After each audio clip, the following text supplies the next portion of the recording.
restaurant on fire in a caught-on-video arson. He told cops he committed because they botched his order of the savory rice dish he I think wanted. legally, then, it's okay to burn down the establishment. Chafel Norbu said, I was very drunk. I bought chicken biryani, and they didn't give me chicken biryani. I was mad, and I threw it out. I like how he led with that. I was very drunk. He said, I bought a gas can, and I threw it at the store to try and burn it out. I'm not a beekeeper, so I didn't have that option. He said, I lit it up, and boom, it got on me. Allegedly, he scampered away from the scene with his shoes on fire. Norbu is back on the streets. He had ordered the chicken dish from Itadi Garden and Grill, and he claimed that the restaurant gave him the wrong order. Yana Rahman, a waitress there, said he ordered chicken biryani, and the people here behind the counter, they take his order, and when they bring it to him, he yells, what is this? And they said, your order, chicken biryani, and he throws it in their face. And she said, we don't know why he threw it in their face. It was just crazy. The furious suspect returned to the restaurant the next morning around 6 a.m. with a bucket of gasoline and was caught on surveillance video, skulking around outside and then dousing the facade of the business with a flammable substance. Can you imagine that chicken biryani lived in his head that whole night to the next morning? Video shows the suspect stepping into the gas and bending down to light it on fire before he and the front of the restaurant are engulfed in a ball of flame. It's like the duck sauce guy you've been reporting That's what on. I was thinking. Exact story. The suspect then hurried off with flames on his feet. The fireball shattered the restaurant's glass window and wrecked its air conditioning unit, causing more than $1,500 in damage. Over the next week and a half, a group of detectives teamed up to piece together video surveillance footage and put up wanted posters to track down Norbu and arrest him. Only for the firebug to be sprung from custody within a day of being charged. So he is back out, but he is facing charges. I have to admit, I kind of now want to try their chicken biryani. I know. If it leads you to burn the place down. So good, you'll want to burn us down. I want chicken biryani. All right, and there you go. That's what I have in the bizarre file for you. All right, you got about 5 minutes left, and the word for you to enter for MMR's You Who Loot is only, ONLY. So make sure you text that to 45911, or you can enter it through the MMR app or at WMMR.com. So it is only, and we'll see if you win that $1,000. All right, we'll find out shortly. We're going to take a break. Ari Shafir. Yeah. Is he in the Acme? Yeah, he is. He's in the Acme Lounge.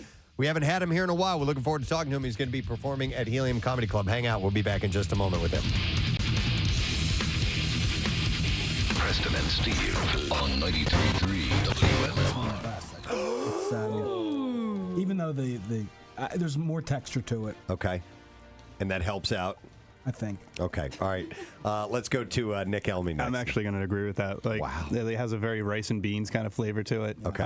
The Doritos on top are pretty good. It's, I mean, easily my favorite one. Okay. And then let's go over to Joe. What do you think? This is definitely the best one. So would you agree, Nick, that it's definitely the consistency thing, right? Yeah, it's a consistency thing. All right. So it is. It's time.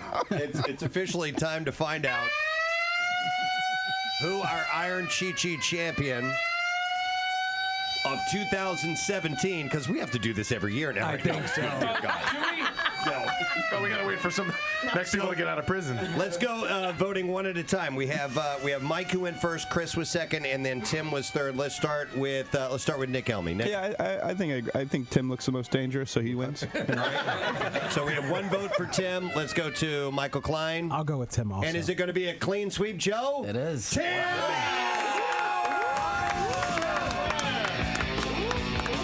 The Iron Cheat Sheet, Tim. Let's get a word from our winner, Tim. How do you feel? I'm going to Disney World. Yeah, even better news. Kathy cleaned out her closet. Yeah. Wow. You should put something up on social media about the journey. I think it's very brave of you. Yeah. To get in there and I really appreciate it. and clean out your closet. It was difficult for me. There was an extra sock that was unaccounted for. She broke out her documents and her spreadsheets. I can't imagine a Kathy closet was in bad shape. You needed help with this? I know. I'm telling you, it got freaky. It just got I was like overwhelmed. Carrie. And I've known for, a while now that I need to do it. And every time I would go to do it, I wouldn't get it done. And to be honest with you, I asked a couple people to come in and help me. People got canceled, whatever it was. Help, and I need it now. Stop. Carrie, when you went in, did Kathy take mud and put it under her eyes and tie a red bandana around her head? She's rosy. Oh, no. It's time. We're going in. It's going to get bloody.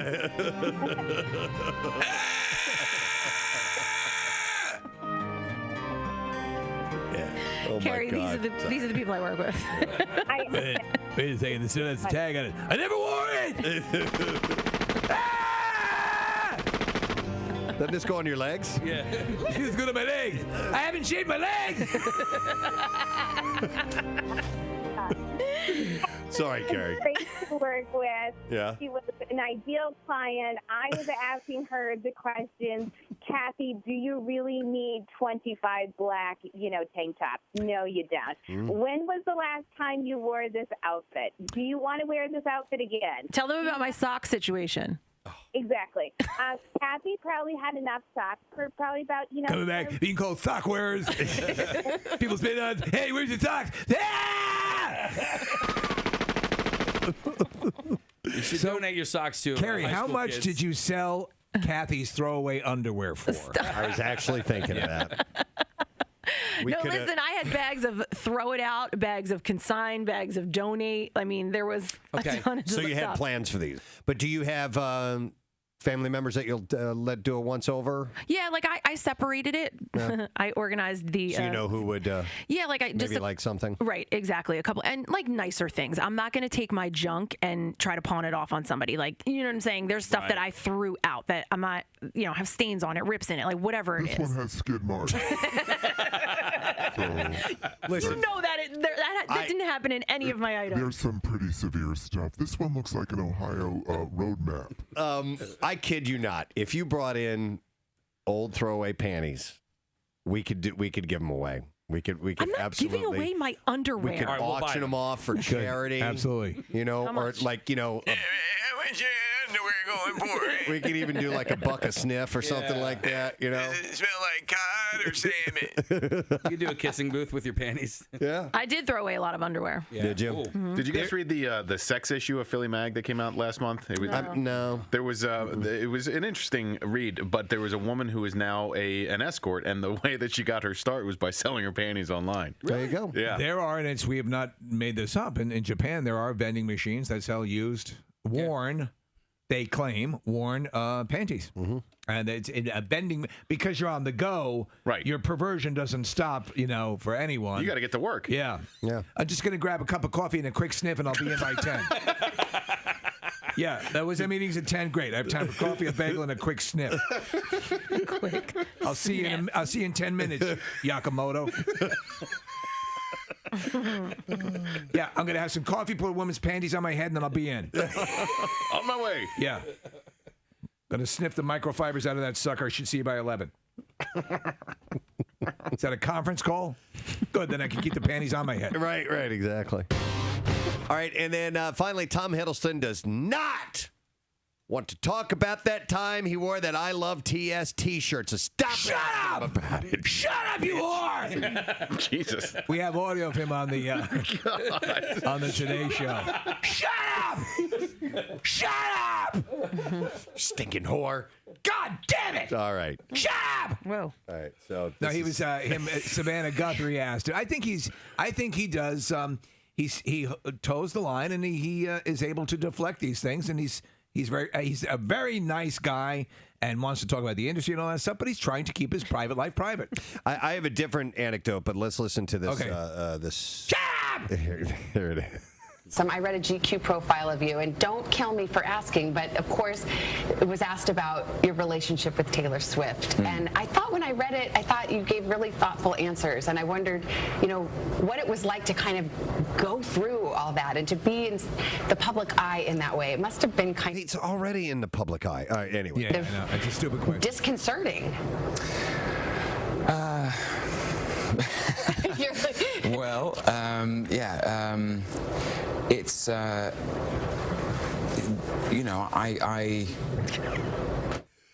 Shut up!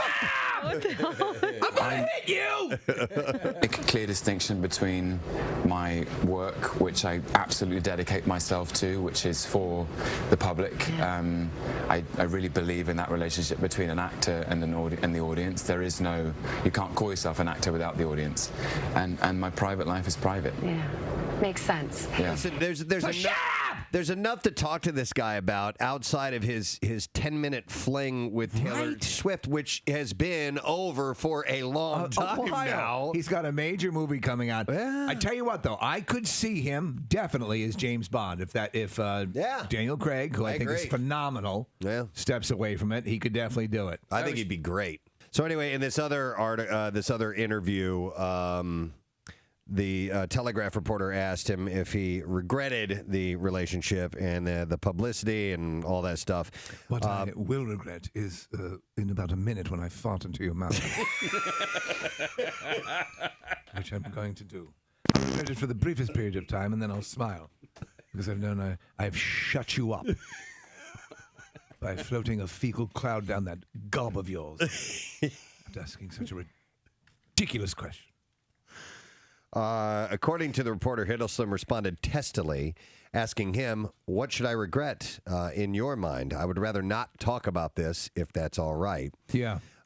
He continued, reflecting, saying, "I'm just thinking about this. Everyone is entitled to a private life. I love what I do, and I dedicate myself with absolute commitment to making great art and great entertainment. And in my mind, I don't conflict the two. My work is in the public sphere, and I have a private life, and those two things are separate." Yeah. And now I'm going to fart in your mouth. Yeah. And now, if you'll excuse me, I'm going to blow an air biscuit down your gullet. Yeah. Finally, it's pretty cool, man. Coming up June 2nd is U2's Joshua Tree at 30 collection, which will be released in numerous CD, digital, and vinyl formats. According to the band's press release, alongside the 11-track album, the Super Deluxe Collector's Edition includes a live recording of the Joshua Tree Tour 1987 Madison Square Garden concert. Wow. Rarities and B-sides from the album's original recording sessions, as well as 2017 remixes from Daniel Lanois, St. Francis Hotel, Jackknife Lee, Steve Lillywhite, and Flood. What would you expect to pay for this amazing record package? He does his own K-Tel commercial. Yeah, he does a commercial for it. Yeah. Hi, it's Bono. You caught me in the living room just listening to some great tunes.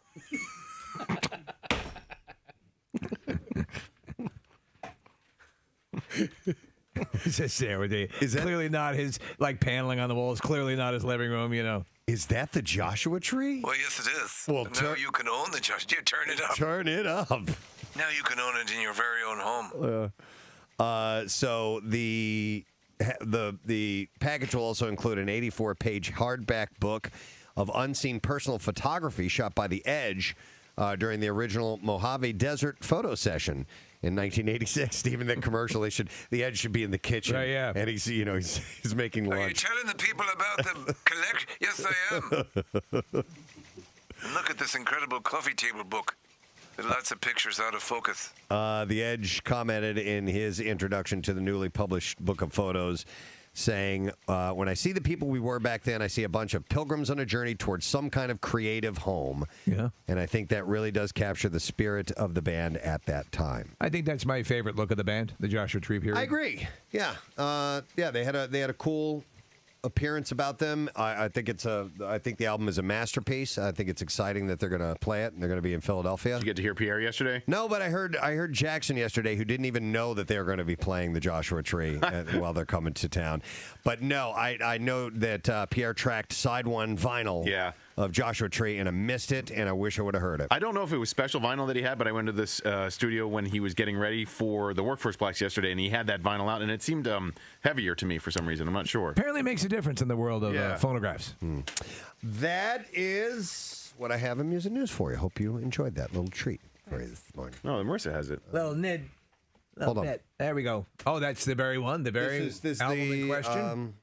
Oh, yeah, it's definitely... What'd you expect to pay for this really heavy record? That thing must weigh 20 goddamn pounds. It's like a manhole cover that plays music. You can feel it in 180? weight. Absolutely. Yeah. Marissa says it's 180. 180 pounds. It's 180 pounds. That's a good 50 pounds more than the original album.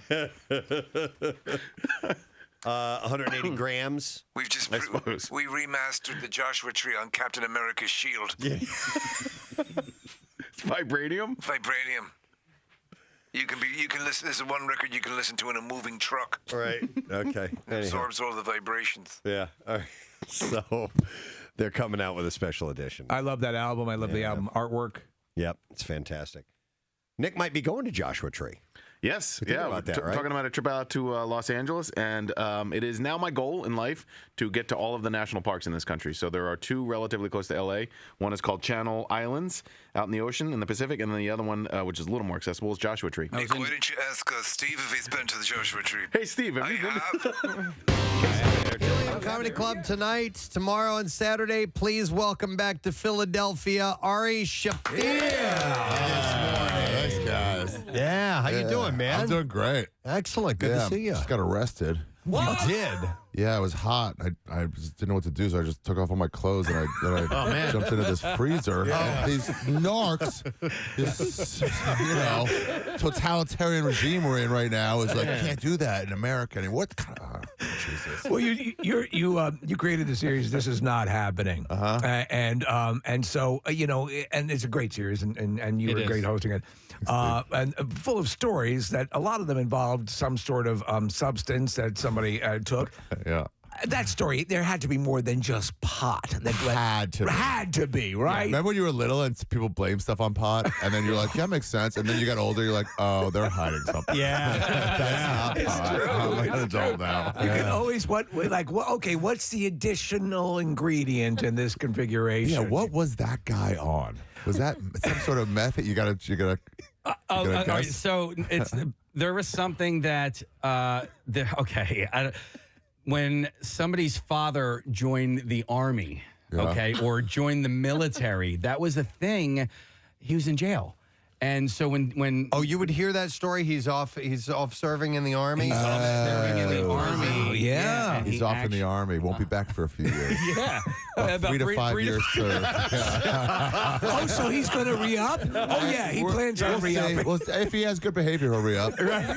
It took me an embarrassingly long time to realize why my friends were going to the bathroom so often. Oh, yeah. Like every hour or so, they would 2 or 3 of them. Why are you guys going in groups? What's going on there? I love that. You don't want me to go with you? Okay, Oh, that's my fine. God. Well, we had, here's a story for you. We had Macho Man Randy Savage. No. And he brought by this female wrestler named Gorgeous George, and they came in. It was early in the morning. They were both like, oh, this and that. And they would go, we have to go to the bathroom.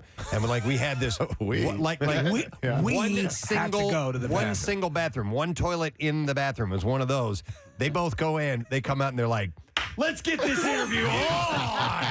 Oh, yeah, brother. Yeah, brother. You have a great bathroom, brother. Yeah, that was her. That's called festival coffee. Music festivals. You wake up, you're bleary-eyed because the sun's coming into your tent. You're like, let me just get going. It's great. Preston always brings up there's in the Eagles, we had Don Felder in. Yes. And in concert, you can clearly see Joe Walsh has Coke on his nose. And Felder did the right. Well, there was a classic moment in the Hotel California video from the 1970s where they're playing it. I asked, he leans in and says something to Joe, and I asked Don, "What did you say to him?" He goes, "Yeah, I remember that." I goes, "I told him you're showing," and that's what they would show to each other when they had a little bit of Coke on their nose. It's a rock star version of your flies down. Yeah, totally. Speaking of substances, we're 20 days into October. You're doing sober October. Are you? I'm not. Oh, good for you. Yeah. I'm a loser. I'm an idiot loser with loser friends. He did it, though. You did it. How many years ago did you did a... Oh, I was sober. You did a full purge. I was sober for a couple of years, not because I've been drinking too much, but I had migraine headaches, and I was trying to see if that was a trigger for these migraines. And I stayed off booze for a couple of months, and then after that, I'm like, well, let me take this sober thing out for a drive, and it lasted for a couple of years, and it was fun for a while. Yeah. How are you? Have you been solid, or have there been any I had slips? one. Okay. All right. I was doing Rogan's podcast with the guys, and then he goes, "Hey man, I just interviewed Roger Waters 2 days ago. He's here. I have tickets to Roger Waters. Do you want to go?" And I'm like, "I'm going home tonight." He goes, "I'll just swap your flight for you. I'm a multi-billionaire." Yeah. I was like, "Fair, okay." Yeah. And I was like, "Well, it's disrespectful to not take a little bit of acid to go see." Just a microdose. I file for religious exemption. All right, for Holy Scrolls, and and then so 1 tab of acid for Roger Waters. Are those guys giving you a pass? Yeah, they said you got to do more push-ups. You got to do 100 push-ups a day to make up for it. Does that mean you? All right, so maybe November 1st, you extend it to November 2nd. Yeah, maybe acid? Does acid buy you 1 day? No, they were like, it's 1 day's not going to do anything. You see Segura lately? He's svelte, bro. What's up with that? I don't know. It I doesn't think he's look right. anorexic. He claims this other stuff, but he goes to the bathroom a lot, and you just hear sounds of. So who knows? What kills me is you'll see now. Bert Kreischer is built in one of those. He's still as fat as ever. He's still, That's not changing. And he works out. You'll see he purposely posts Instagram videos of him, and I guess he's got a little gym facility at his house. And it's like, okay, I know. And you seem to be one of those metabolisms and physical constructions that just can take it all. But I don't see any. I don't see any turnaround. No, you don't see any turnaround. His stomach is like that of a pregnant woman. It's so pushed out. Aw. I believe he's taking same video from multiple angles and posting them on different days. That must be so it. work out once a month with 30 angles. Let me ask you, how do you maintain such a good, strong relationship with all of those guys when you're in different parts of the country? Like, it just seems like you guys are all still pretty close. Yeah, we talk trash about other comics. That helps a lot. we combine on that on our little threads, text threads. Those of like mind. Yeah, exactly. Yeah. I can see that. It's the easiest way to stay in touch. I don't know. I got a text from our friend Todd Glass one time about another comedian, and I'm not going to say who it was, but he's like, "Do you guys like this guy?" And I was like, "Nah, not really." But it was, to me, and then you're like, "Let's go then." It felt like a bonding moment with Todd, you know. And we'll tell you who it is off air, but I know who you're talking about. I don't like that guy. I don't like that guy on either. anymore. I just don't like him as a person. I just has this guy been on our show? Yeah. And has he been One nice time. when he's been in here? Once. Sort of. He was nice to us. He just doesn't seem like a nice person. There's a lot of that. Yeah. It's the ones that were poor for a long time, like me and Tom, Bert a little too, where it's like they're just like stay grounded. Yeah. Well, you appreciate it more, right? Like when your career grows steadily, instead of like being a flash in the pan or something massive overnight. When you accumulate a little bit of wealth and have a career out of it, as opposed to just like, dancing around an actual job. Yeah. Yeah, I mean, sometimes you see people, they're like, why are you such a... Well, I can't. Why is he a dick? Such a dick? Yeah, well, okay. Say that. Yeah, why are you such a dick? Life's good, dude. Calm down. Are you predisposed, do you think, to being sort of... you're always pleasant when you come in here. Do you think you're wired to go to the cynical? Yeah, I go cynical. Yeah. But like when we started Sober October again, it's been a few years, and immediately like me and Rogan were just like crapping on Bert, just telling how fat he is, and then he was like, "Man, I've missed you guys." Because it's all that's from a good place, you know. Right. Well, Rogan's studio has, which is kind of a weird thing, I guess, if you're on Sober October, he always has like top level. Everything. It's like scotch and stuff and cigars, and I mean it's like a real man cave vibe. Yeah. Cigars we'll still do. I perform in bars. Yeah. So every day you go and you pass these trigger moments. Yeah. How do you break that? How do you break that cycle when that's associated? Your place. So I'll punch women. I find, you got to do something. Punch women. Yeah. And then the feeling goes with the urge goes away. Because you know it's wrong. Yeah, right. Yeah. Something and wrong. you don't want to keep doing it. Yeah, I get it. Yeah. But I do worry about, like, listen, I don't know what everybody's actually like. I don't know what's amped up. I don't know if Bert is as dependent on alcohol as maybe as dude, Bert boozes. I'm giving up the most variety of substances. Right. Okay. But like you have to, like when you drink that much, you have to be careful when you stop. Like it can be really bad for you. Yeah, you can get withdrawals. He's replacing with ragu. Ragu, that is what you use. Yeah. A lot of people don't, and we've talked about that story. If you are really gone, if you're down that alcohol, you've got to be in the company of a doctor's care because you can die from the withdrawal. And Bert, we used to actually, so he would come in here in the morning. We keep these, we'd have bottle. airplane bottles of booze. Oh, yeah. We used to keep them on top of the sign. We had to take them down. There were too many of them up there. From every time we saved him when he would come in here and just start drinking. He goes so hard. Yeah, with the first time we did Sober October, we were legitimately worried about Bert. Doug Stanhope called him like, "Oh, dude, that's not a joke. He can't just go cold turkey." Wow. But then he was like totally fine. With the show This Is Not Happening, done a while ago, everyone related stories. Do you have any This Is Not Happening moment that's been generated since then that you go to, something where you were in the moment and couldn't believe it was happening? Yeah, we've done that show live since then. Right. Oh, that's right. We call This Is Still Happening. All right, so when I see it, how many do you have like in a queue? Like, do you have like 5 guys that are going to go up there and do that? Because I only see them like one at a time. Like the last one I just watched was Tommy Pope. Oh yeah. So that night, was it just Tommy Pope that night, or was it? No, it was a few. We do like 5 per night. Okay. Me and then 5 per night. I try to set the tone. I try to tell a real good story out of the gate. What's your most mind-boggling story? For me? Yeah.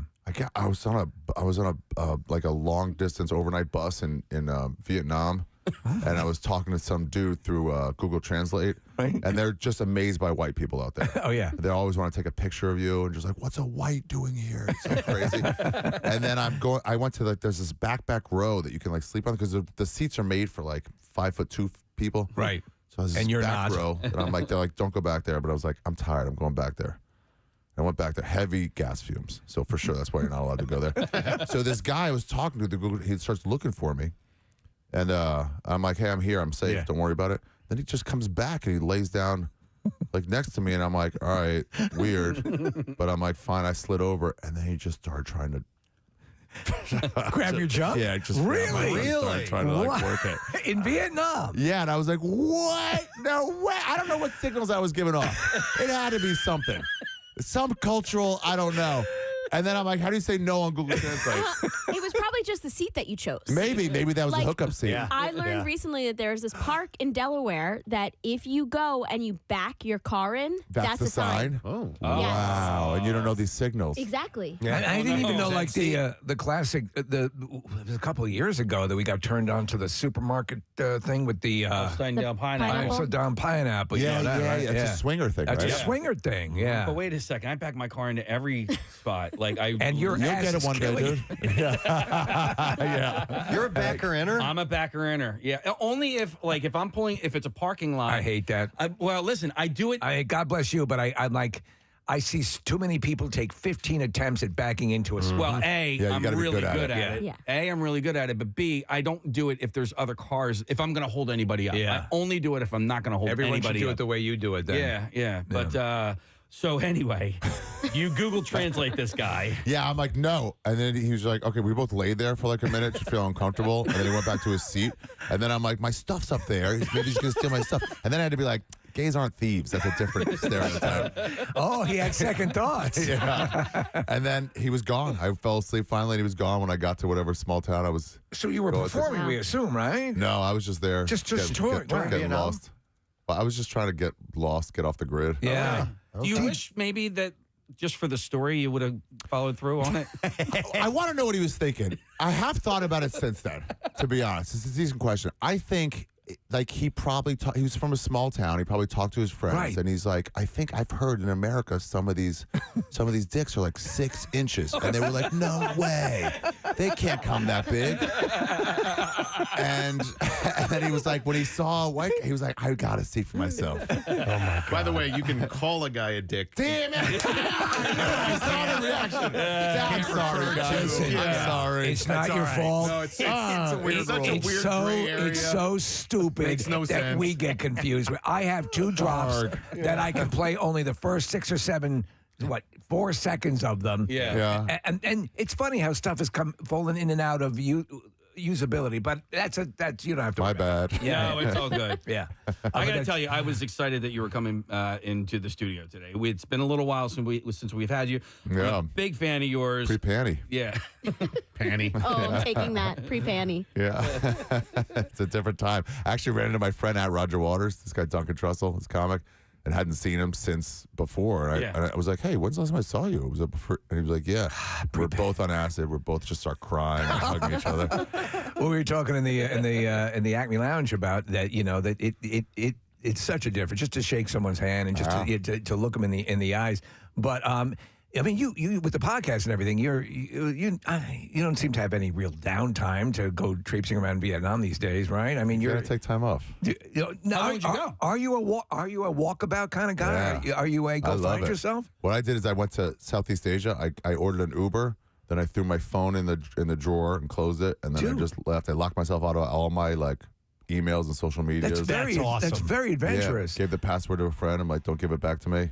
You do this is this something you do every year? I did it in 2017. I'm probably going to go to I don't know. I want to go on a 6-month South America trip. I admire people who can do that. I admire that ability to just disconnect. Preston did one years ago. Yeah, I was in my 20s and I went to Wyoming and Montana by myself, and just 5 days just to go. It wasn't a big long one, but it was pretty wild. I enjoyed it. I just went to Montana for the first time. Tubing, it's the best. Tubing? Yeah, down a river. Yeah, they Awesome. have tubing games. Everyone has their tubes with a cooler in the middle of it. And you're solo?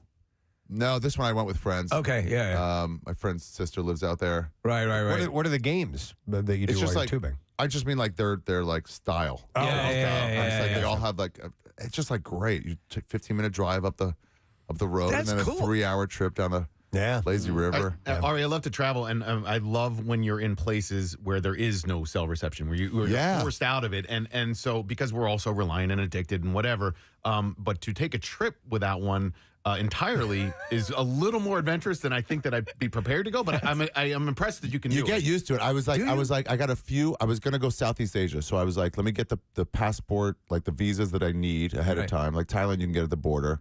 And I got Vietnam ahead of time, whatever. And then I just looked at the weather. Where's the weather the nicest for the next 2 weeks? That requires the day before. That's I admire that. I think that's really pretty wild. What's on your list to get to? I want to go to the stands. Oh man! Really? I just saw an article yesterday about Uzbekistan, and what did it say? That it's become this travel place that people go there for a month. I'll send it to you. It was fascinating, and I've never met anyone who's been to any of the stands. Uzbekistan, by the way, one of the only countries in the world, there are two, that is twice landlocked. You have to go through other countries that are also landlocked to then get to the ocean. So you're going to be dry. Yes. Okay. Fair. That's how not the best sushi scene. Don't bring it right. What you're saying. That's how removed it is from everything else. Wow, interesting. Yeah, that's on my mind. Morocco, I really want to get to. My friends were just there and raved about Morocco. Really? Yeah. Nothing. So you're not a tundra kind of guy. You're not a cold. I hate the cold. Okay, all right. Yeah, why bother with the cold? All these people want to hike up Mount Everest. I'm like, you got to wear a coat for that? So wear those shorts, bro. What are you doing to yourself? Last year I decided I was going to officially become winter. A guy I had the type of guy I would just chastise all the time. Winter shorts guy. Last year I became winter shorts guy. What? And it's absolutely fine. It was no problem. Yeah. I made it through no problem. You go to the next step and just go full off? Just Porky Pig. Yeah. All right, so with your career then, and you live in New York, so it gets cold in the winter. Are all of your winter dates in the South? And Dude, it's either skiing or beach. Okay. So I got Tampa and Florida, and then Salt Lake and Denver. Okay. So you ski? I know that in your college years you played a lot of golf. Yeah. Yeah, I was a. Go ahead. You're on the golf team, weren't you? Yeah, I shot a 143 in competition once. Oh my God. I believe I was the worst. I believe I was the worst athlete in NCAA, in all of NCAA that year. How'd you even get on the team? It was they couldn't fill the team. They're if you got clubs, you're in. 143. What Yeah. college? I mean, Yeshiva University. They're known for their golf. Yeah, and it was yeah, then I switched to Maryland, but and then they were no, you can't play. Swing. I mean, both coaches were laughing at me. You know when there's a pond in front of you and you're okay, I got to get over this. And I remember hitting to the base of the pond, dribbling one up, not in the pond, short then of the launching pond. 3 in. Yeah. Oh my God, that was bad. I got my letter though. I have a Y. Yeah, I lettered in golf. Did you enjoy the game? Yeah, it's great. Yeah. You're out there in nature. Yeah, it's the best. Yeah. I went to Ecuador for 6 months during the pandemic. Did you? I forgot about that. Yeah. Okay. Did they have the pandemic down there? They did, but it was a lot of outdoor seating, so it was a lot easier. Okay, so in Ecuador, there's a big thing, female wrestling. Did you see any of that? Uh-uh. So where these women, but they wear like dresses and I like that. and wrestle. Yeah, it's pretty wild. I saw a little professional feature. wrestling or actual Greco-Roman? No, like professional wrestling. Okay. Like it's outrageous. Like They're characters and luchaderas or yeah, whatever? stuff Is like it, that. is it a donkey show or like a college donkey show? No. They got a lot of that at bars here in Philly. Yeah. That's just spur of the moment.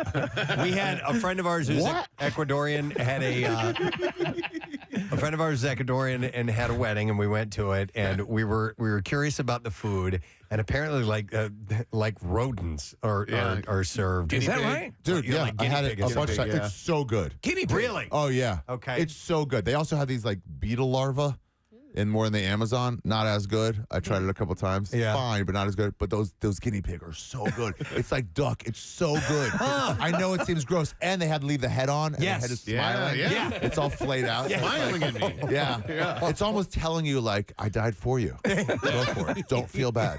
Why do you not do a travel log show? You should. Maybe, yeah. Maybe. Good idea, That's man. not a bad idea. Did you go to the Galapagos when you were in Ecuador? It had just opened up. How was that? Bomb.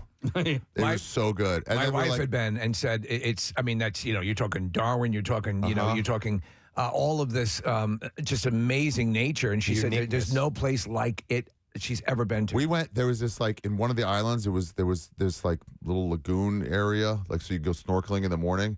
And on one dive, it was not a dive, just snorkeling. It's all these sea lions and baby sea lions that'll come right up to you. Oh wow. Swimming iguanas, penguins, warm weather penguins, these giant tortoises, rays, and you're just like, what the heck? It's just blowing your mind. But there's the thing that she pointed out, and if you look at the tours to get out to the Galapagos, you're not going on like a Royal Caribbean. You're going on like a mid-level ship, right? I mean, you rough it a little bit more. Yeah, but we were already in roughing it mode. Yeah. It wasn't bad. It doesn't seem like it'd be anything to you. Dude, so we went early on. So I went to get these, like, they make these big ants, and it's seasonal. Right. These ants come out, these flying ants, and they like, catch them, and like, you just eat them. They're like potato chips. What? And I was like, I saw it. I was like, I want to try it. Did you? Yeah, so we you'll got eat to the anything? Amazon early on. We met these guys. We were on a hike, and we met this dude, just random dude in the Amazon. Not like jungle-y, but like the modern version of that. And he goes, hey, do you guys speak Spanish? And my chick did. Yeah. And she's like, a little bit. And he goes, I have the cure for COVID. Do you want it? Come on in. And like, I mean, the only way to go, nah, I don't want, no thanks, is to be like, oh, I think you're beneath me. That's the only way to say, I do not want the cure for COVID. So he's like, come on. So we're like, we can't. We gotta just get COVID. I mean, there's no way. So we go in there. His father is sleeping on a couch, like wheezing, surely from COVID. And he gives us this, like, he has this big tub of just like the most disgusting liquid. Gets one of those Tide, the top of a Tide container, scoops it out, and goes, go for it. And it was rancid.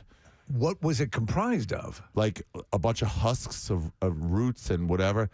I don't know, man. Have you gotten COVID? Nope. You gave us a bottle, so drink a bottle cap every morning, and you won't get it. We didn't get it the whole time Son we of were a there. bitch got 6 it. months. He figured it out. Yeah. Wow.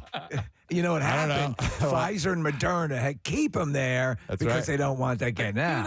You really, I'm telling you, you should do a travel log show. Yeah, I maybe. would watch it. I would Maybe. absolutely watch I it. don't bring cameras with me. I want to just get lost. If you're just tuning in, it's Ari Shafir, who's going to be at Helium tomorroom, Saturday, tonight as well. Tonight is sold out? Mm-hmm. Okay. Close, if not. Yeah. Helium. Nice. Just found out. HeliumComedy.com. But you're saying South America is kind of next on your... Yeah, I'm trying to learn Spanish on Duolingo, getting a little bit better. The Ecuador helped. Yeah. Yeah, and I want to just go to different spots. My brother uses Duolingo. His wife is from Brazil, and so he's getting good at Portuguese. Really? Yeah, it works for him. I think the thing, and it's I've entertained the notion of the Rosetta Stone and stuff like that, and I've even tried a few things in the beginning.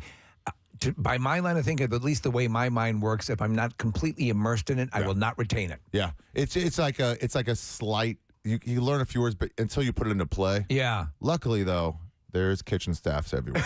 Yes. So you can practice. So go work at a diner. Yeah. Not a Greek one, yeah. Just whenever I meet anyone Spanish, Latino, I just try. And they I find okay with that it. when people who do that, it's appreciated that someone's made the effort to address them, and the native tongue to at least give a shot to it. I was in France in July just for like some writing class, took a writing class there, and I learned a few words and just to get by, and I would learn like may I have, like little like get by words for everything.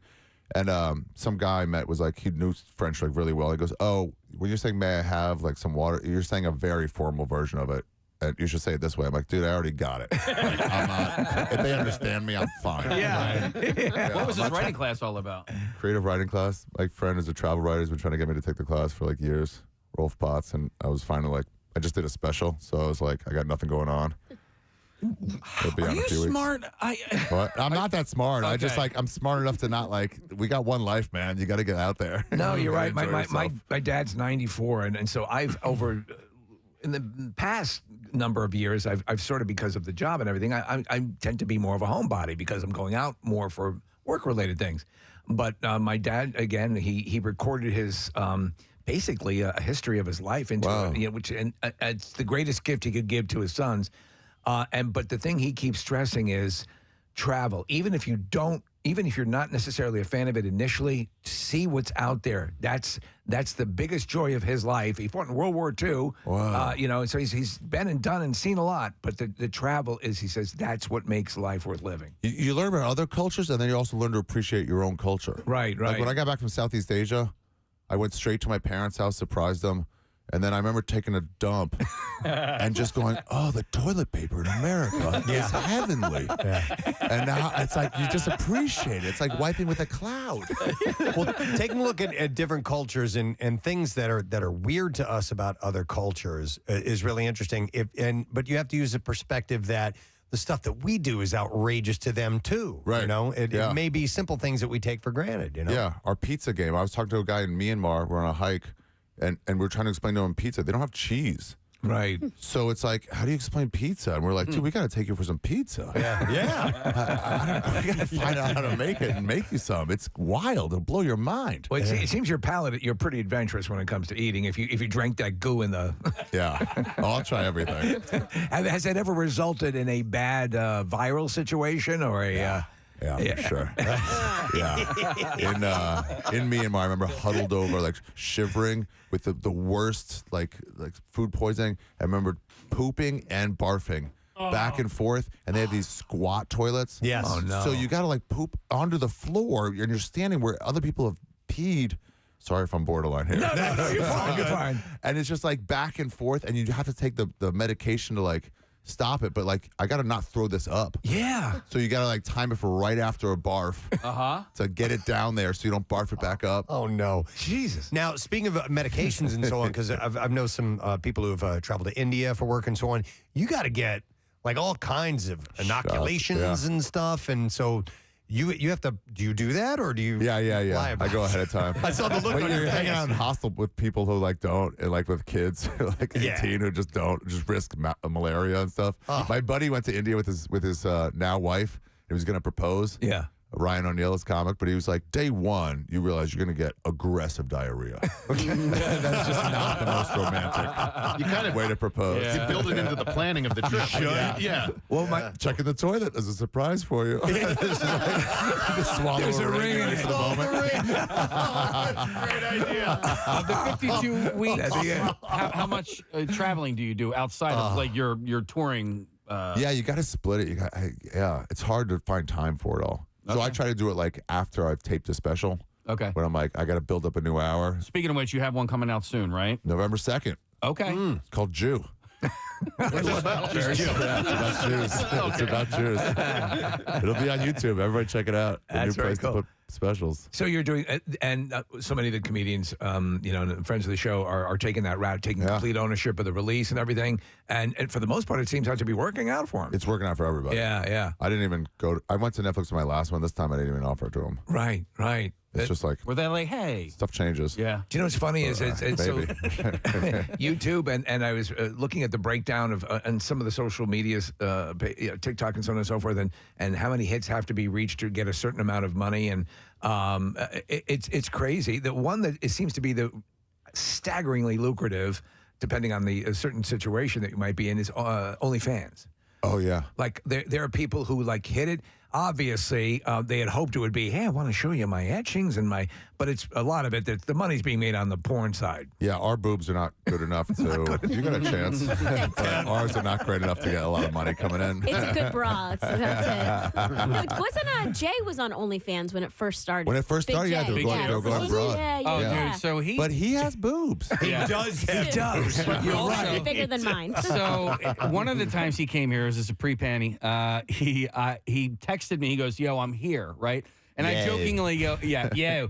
He goes, "Yo, I'm here," and I go, "Prove it. Send me a picture of your junk." And he did. The funny thing is, he didn't take a picture. He had one. Yeah, I'm ready to go. For just that moment.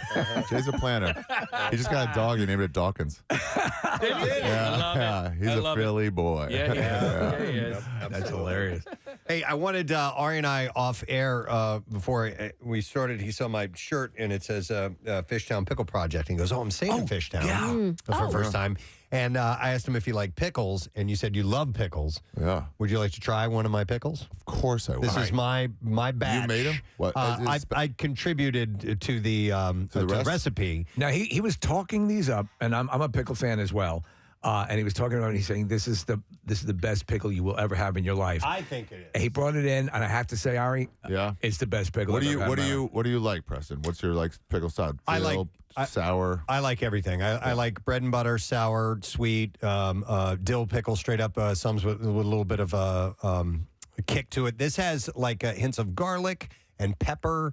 And it's got a little sweet in it as well with apple cider vinegar and rice wine vinegar. Some spice and some sweet. Right? Yeah. Isn't it good? Not bad. Yeah. Damn, that's interesting. There you go. Yeah, it's solid. And so Fishtown Pickle. Crisp also? Yes, and that's the key. They make sure. Soggy pickle. Yeah. Do you hate me? Their texture is fantastic. Trying to slap me in the face? Hey, guess what? That's cross-cultural. Get somebody a soggy pickle. It's a fight. Did you say your dad makes pickles? Mm-hmm. Okay. Sorry, I shouldn't chew on microphone. No, it's okay. We invited you to eat it, so it's not a problem. Yeah, my dad has his own recipe. Yeah, my grandmother did. Son. Yeah, his father. So it's it's passed down. I just gave one to Bobby Kelly. So in New York, especially if you go to the kosher delis, the legendary, they would have those big barrels of pickles, and it'd be like, oh my God, this is freaking awesome. Yeah, and just keep going. Yeah, just keep going. There's no calories. Yeah, you're right. It's one of the best snacks. Yep. I have one of my tragic moments that involved pickles was, I'll never forget this. I was a kid. I hope it's prom not night. sexual. No, I was at the roller skating rink, and I had like a quarter left to my name, and I saw that they were selling Steve, from the giant barrel of pickles, pickle juice. All right. That you could get. All right. So I spent my quarter and I got a big cup of pickle juice. I drank that pickle juice. I'm skating around half hour, 45 minutes later, and I thought I had to fart. Oh, you poor thing. Dude, oh boy. I filled my pants. And you were on skates? Roller skating rink, on the rink, skating. That would have been like a spirograph. Yeah, you can see which way he went. Just a trail. Yeah, spirograph's great. It's like getting concentric circles. How far from How'd your you house get that were you? design? I'm not walking distance. We had to Roller call my skating mom. distance? I just skated right out the door. Yeah. Had to Just call keep my going. mom, come and pick me up. Well, it will. Sometimes, as we pointed out, athletes will drink pickle juice for the salt content. Yeah, it maybe I had a bug or something and I didn't know about it, but I had to. I just filled my pants. But I'm a pickle fanatic. I love Preston, can you make a chaser, a pickle chaser? A chaser? Yeah, I've been doing pickle chasers. Oh. Picklebacks. I've Picklebacks, never yeah. done that. I've never done the pickle. What is this? I'm not familiar. Do a shot of whiskey usually or Yeah, whatever. it's Jameson. Jameson and a shot of whiskey, of pickle juice. Yeah, shot of pickle juice and it just goes away. You know that awful after, and it just goes away with Did the not burn know with the that. salt. They're big here in Philly with the Citywide, which the is a beer and a shot of whiskey. A beer or a shot of with whiskey the and pickleback. pickle. Yeah, you can do like And a a pickleback. Citywide with a pickleback. Oh, Okay. that's you go to like Tattoo Moms and get like a Pabst and a shot for $1 or something like that. Okay. Yeah. And then I guess it just refills your, I don't know. Hydrate you. Well, if you're staying in Fishtown, I have a spot for you. It's called Cantina La Martina. It's a new Mexican restaurant. It's like the best place in the world. I'll send it to you. And they're serving ant caviar. Okay. What is that? So it's caviar from ants, like the Ant little eggs? bugs. Yeah, ant eggs. How big? How small are they? Yeah. I mean, have you had it? No. Okay. So how But do a you lot know? of people are talking about it. Okay. Yeah. Marissa's our restaurateur Yeah, or she's So our. if someone tells her that there's really good ant eggs at a place, she'll say, If you had never had honey and somebody told you what it was, you'd be like, no way, I'm not trying Right? that. Yeah, right? Yeah. That's disgusting. Yeah. It's bee barf, right? Yeah, it's bee barf, exactly. Yeah, no way would you try that. In fact, I'm done with honey now that I think about it. give me a good old pickle. Well, listen, we just want to alert people that the shows are going to sell out, I would imagine. They will. Laurie. Tonight's show is sold out. You have All my fans are potheads. They buy tickets last minute. Yeah. tomorrow on Saturday, 7:30 and 10 p.m. There are 2 shows, and you can go to heliumcomedy.com, but get them now while you can. Dude, it is great to see you. Welcome back to Philadelphia. Very nice to see you guys again. Absolutely. Every time you see somebody, it's great. Yeah, it is. All right, let's hear it for Ari Shafir. All right, we're going to take a break. We'll be back in a moment. Stay with us. Preston and Steve on 93.3. A traditional funeral would be, but I didn't think that, like, I don't know, there The wasn't keg stands weren't appropriate. Well, there wasn't time really for mourning. Yeah, and speaking of keg stands, one of my stupid cousins and his dumb girlfriend, who was like a mixture of Joan Rivers and the character Magna on Something About Mary. Okay. That's basically Oh, who really? his girlfriend was that he brought. Well, they took it as a party and a reason to just get wasted. And it was so, I just felt like it was so disrespectful, even though it was sort of that vibe. It wasn't a let's get wasted and party vibe. Right. And Well, unless you're like an alcoholic, and then everything is the let's get wasted and party. well, and maybe that played a part into it because they to me, they looked like they were high before they even got there. Okay. So I think they had something else going on. But when they walked in, I mean, they were like, yo, what is up? Wow. Stop it. I wanted to shove his face in a trash can. Like, How old are these people? Are they? Oh, well, she told the entire party that she was 46. I'll tell you what, she was a minimum 60. Okay, she was not 46, but she continued to tell the party the entire day that she was 46 years old. Well, all right. So there's a scene in Grown Ups in the beginning of the movie because they all get together because their Little League coach dies. Yeah. And David Spade's character, he gets weird. He doesn't know how to act at a funeral. So when he sees all his old friends, he's like, "Hey, what's up, buddy?" He's like, "Oh my God, I'm so sorry. These things weird me That's out." Casey, that's kind of what it was. And my cousin looked like Panama Jack. Really? Yes. What a mess. And listen, Hat and people, everything? had everything. And listen, people, showed up in. Some were in suits, and other women were wearing black, but other people were a little more casual. I had like a long dress on. It really didn't matter, but they were a little over the top. It just was a little much. At one point, they were doing the electric slide in the backyard to not the electric slide music. Yeah. Like, I was just like, okay, we're enjoying music because his friend is here playing. Sit down. Sit the hell down. This was just those two? Yeah. Just alone doing that? Alone, just the two of them doing the electric slide in the middle of the yard. I know. Sit down. I get that you're trying to go for a more upbeat vibe, but I don't know how. I don't know if I'd know how to act. Listen, and everyone was kind of like, what are they Do we have doing? fun? How well do you? I know their family, but how well do you know them? I mean, do you only see them at family functions once in a great while? This couple? Yeah. So I only see him every once in a while. Fortunately, I don't have to be subject to him Panama that Jack? often. Yeah. Panama Jack and his 75-year-old girlfriend. Yeah. So them, no, I am not all that close with. Anybody say anything to him? Well, at the end of the night, when she told the widow's wife that she was a bad mother, then people said something to her. Whoa. Okay. No. Wow. So, And this is the girlfriend. This is the girlfriend who half of us have never even met. How long have they been dating? I don't know. Okay, What a bitch. Oh my God. That's You just a bad person. Yeah, it was pretty late when it finally all wrapped up and ended. Did she arrive in a golf cart by any chance? No, I don't know. Steal it from the retirement home? I don't know. And I avoided them at all costs. I just kept telling my brothers, I was like, I'm avoiding the situation. Like, I'm not going near them. I'm avoiding them. So, of course, I'm waiting in line for the bathroom, and both of them walk out of the bathroom together. I'm like, oh my God! Yeah. They were banging in the bathroom, I think they were doing something. I think they were probably doing something else in the bathroom. I don't know that they were banging. So then I ended up having to be in a conversation with them, which was awesome, which is where I learned she was 46. Yeah, by the way, if you're 60, wouldn't you rather be looking good for 60 or terrible for 46? You better look good for 60 than terrible for 46. Exactly. And you know what, though? And she ruined it because she told a story later on in the day. About meeting Eisenhower? No, that aged her. Yes, that aged her. And me and my mom figured it out. And we're like, okay, she's at least 58. So I told him Normandy invasion will work. But anyway, enough about me. A couple of people are texting and saying, "Hey, you can't have funeral without fun." Yeah. No, and listen, there was. Listen, like my cousin who passed away. His brother is a very fun person, and he was distraught over the loss of his brother, but enjoyed himself, had fun. We told stories about him. There was fun to it. It wasn't this couple didn't need to do that. Yeah, They killed it. They made it awkward, and they were disrespectful. Right. It's the difference between a pleasant, upbeat affair, a positive, life-affirming memory. Celebration of life as opposed to, look at me!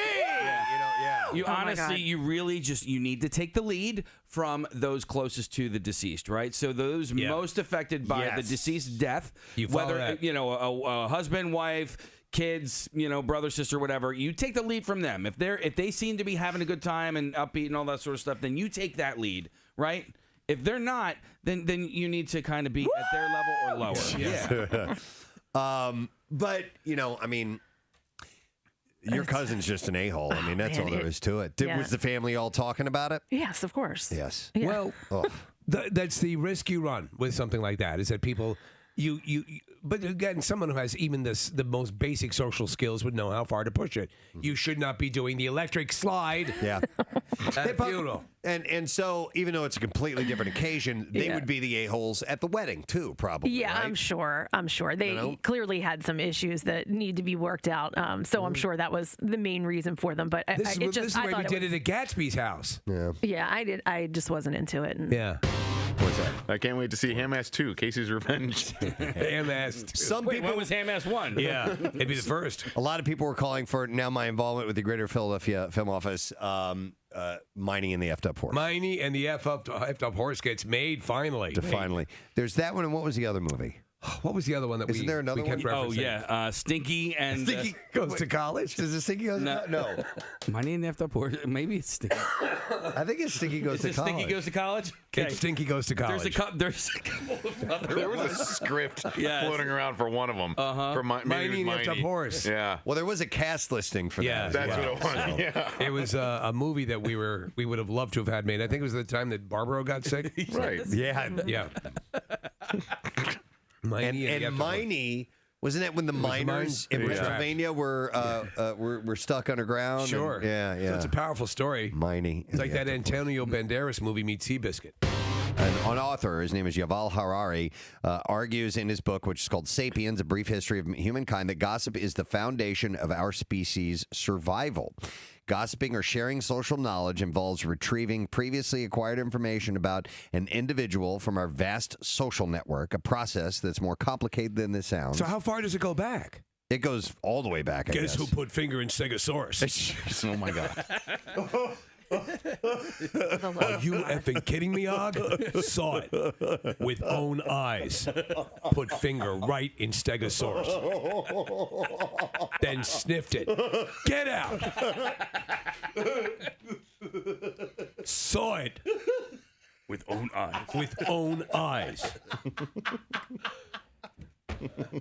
I bet at some rudimentary level it was part of campfire talk. Oh, yeah. Yeah. Are you kidding me? Stegosaurus facing away.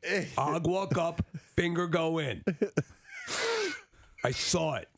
Own eyes. Of course, it's the original storytelling, probably, man. Yeah. Steve, I have a response to somebody texted over. Give me the story again about the Stegosaurus, please, because I have a response to that. All right. Og, put finger in Stegosaurus. Saw with own eyes. Shut the front rock. So dumb. You are so dumb. Yeah. Shut the front rock. Saw it. And somebody else said, get out of cave. Shut the front rock. So thank you to Clint Buffington? Clint Buffington. Sounds like a pretend name, but it's real. Yes, and I almost said Clunt Biffington. Clunt. His name is Clunt. Clunt Buffington. Biffington. Punk. Clunt.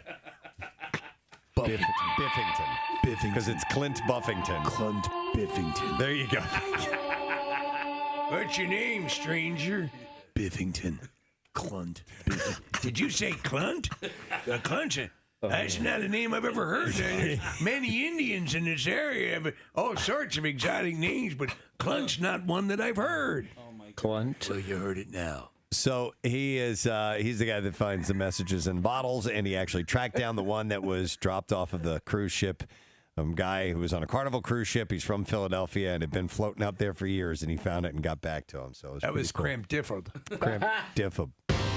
A Florida man was sentenced to 5 years in prison Wednesday after his wife died in a crash while the couple was having sex and he was driving while intoxicated. All right, so she's straddling him, or what? Yeah, okay, that's exactly how that can be dangerous.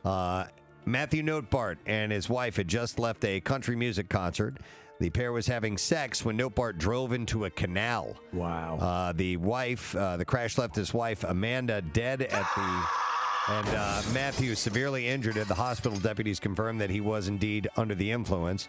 Authorities said that Matthew admitted to being naked and that Amanda was sitting on top of his lap when he drove off the end of the road and struck the opposite canal. Yeah. That's where I think the safest thing to do is if you're going to be in the front seat, doggy style, right? Yeah. So you can both see what's coming up. Yeah, you can both Look steer. out! Sorry, I didn't see that. Yeah. Hands on the wheel. Yep. All four. So you put the seat back. It's going to be a little snug. I'm not going to lie. Does the person in front work the pedals and the steering wheel? Yeah. Okay. Yeah. No. Yes. Good. You're holding on the wheel. It's like this. You're holding on the wheel. You're hunched over. Yeah. Yeah. It works. It could do that. Trust me. All right. We'll Did it in the Subaru. After his 5-year sentence, Notebart will be on probation for 5 years. That's a good question. I've never had I was going to say the balls, but I guess that would be right, to do it while actually driving in motion. That's just crazy. 69 in a rickshaw. I mean, like full on. I'm talking about intercourse. Yeah, no, I know. There are other things that you can do while driving, but that is just. Well, you not Kathy, but you can do it. Well, no, you could get roadhead. Can you say that? No. We'll find out. Yeah, we'll find out. Who are you? Have you ever? Ew, that's so yucky. There's your answer. And now we're back. This brief fling to a normal sexual life, and now we're back. I like how you make the word "ew" 12 syllables. I want you guys to understand. Okay. It's a little emphasis that she puts on it. Some of these texts are crazy. Had a guy friend who was with his wife and finished and yelled "hot soup." Hot soup. That's dirty talk for Bill. He said, "Yeah, right. Yeah, right. Soup. Minestrone. Minestrone, chicken noodle. Chowder. Soup is sexual. Soup is dirty. Gets all over the floor. Gets on the pillows. Soup's bad. I miss Bill. Split pea. Stevie wakes up having a nightmare. WMMR. All right, thanks, Chris. Phil's lost in San Diego, but that's okay because John Brazier is here. Yeah. That means they're going to win the next game because when he comes on our show, they win. That's what happens. We have noticed this trend, and now it is an imperative. And as we spoke last time, John, about all this, again, if you work under the umbrella notion, this is all just icing. Yes. And and that, I think, is the best scenario to be in, and I still think that high exists every bit right now. Do you agree? I agree. And, obviously me being here means that we've advanced another series. So if I'm here next week, which hopefully I am, we'll be talking World Series. Wow. Who would have thought we'd be talking World Series back in like May or June, right? When things were going upside down. And in fact, as of right now, ticket information, all that's out for the World Series. If you make it this far, you have to start preparing. We're doing a lottery, obviously, and it's it's crazy. It's for me, someone who works for the team, we have lives too. So you kind of plan things in end of October, November, knowing that there could be, a conflict. Well, I think I told you I was supposed to be golfing in Oakmont tomorrow. That got canceled. Well, you heard about the Burger Brawl, right? Had to be postponed because, Rob Wasserman, who runs the whole thing, it's a great event. Right. Had to be postponed. Right. All for good reasons. I've got a wedding. I think I told you guys off the air. I got a wedding in early November. Never thought that this, my work world would, I might not be going to Sarasota. Well, if I am, I'm going to be watching Game 6 and 7, I guess, at a bar in Sarasota. Wow. I was there on Friday. I was lucky enough to go to the game, and thank you again for your help, John. And that, first of all, it was a gorgeous day. It was absolutely beautiful out. But everything that they have going on outside the stadium is awesome. There's a Ferris wheel out there. It's just a big party right along Citizens Bank Parkway. Yeah, block party, 3 hours. It starts 3 hours before the game, and you don't need a game ticket. And as you said, Nick, it's awesome. We have a band out there on a stage. We've got a Ferris wheel. I think we're going to have a bungee jump for this series. Wow. We have merchandise tents. We've got food trucks. You got celebrities going out there. It's pretty awesome. That's so we're gonna do cool. it again 3 hours before game time every game. So. It was the most fun I've had at a Phillies game, I think, for me personally, since 1993. I was lucky enough to go to the World Series with my dad, and the Phils won Game 5. It was Curt Schilling pitching. And it was also the loudest I've ever experienced personally when Reese hit that home run, and then Bryce followed up 2 batters later with his shot. I have never experienced that level of noise and excitement in the ballpark. Totally agree, because I said the same thing. Again, I've been with the Phillies 29 years, so I've been at almost every major game.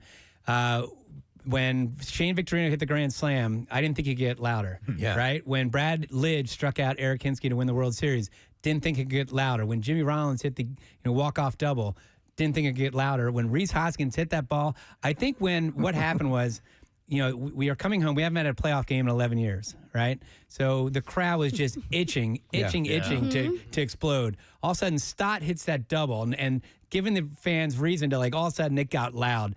And then when Reese hit that home run, you're going up 3-0. I'm telling you, it was the loudest I've ever heard it. I was lucky enough to be there too that Friday night, and I don't think I sat down the entire game. You might have sat down for a minute in the second inning when it got a little slow, but other than that, it was just it was like church, up and down the entire time. I will say, when you replayed that Shane Victorino home run before he pitched, that was one of the loudest. That was loud, exactly right. You would think it was like a live moment at that point. Yes. Right, and that kind of got the crowd going. They're just waiting for an excuse. Preston, it reminded me of when we were broadcasting on the Parkway for the Super Bowl, and they were replaying the Super Bowl before the parade. I'm getting chills talking about this. As we were waiting for the parade, and they were replaying it, and everyone started cheering for the plays before they were happening. Yeah. That's how the crowd felt in the stadium that night. And what's cool too is that our players, we have alumni weekend every year, right? So they hear from the guys in '93. They see them, getting honored out on the field. They see the 1980 guys. They see the '83 guys. But they hear this and they see it, and they know it's part of history, but they've never experienced it. Now all of a sudden, history being made to be a part so now of they're that. part of the history. Yeah. And again, all these old alumni, and all the alumni say, "Oh man, playoff baseball, Philadelphia is unbelievable. You'll never, you won't believe it." Well, these guys hear it, but again, until you experience it, now these guys are experiencing it, and I think they're like, "Wow, that's didn't expect this one." So. I want to give some props to the Phillies social media team, because they've put together some videos. They did it before the game yesterday, talking about what Wheeler did in Game 1, and they did it before Game 5 against the Braves. And these videos that are masterfully produced. And I got chills just watching these 2-minute videos on Twitter and Instagram. And what are the girls' names? Well, you got Megan Juliana, you got Chase. You've got Murphy. You got a lot of great people on our social media, and they're so well done. Right, and that's a nonstop job too, as you imagine. Yeah. I wanted to point this out watching the game yesterday, which was tough to watch because they had a commanding lead and it fell apart and they lost. But the matchup between Aaron and Austin Nola was unique because that's never happened before in playoff baseball. And there was an interesting moment, and it was a turning point in the game where Austin gets a double.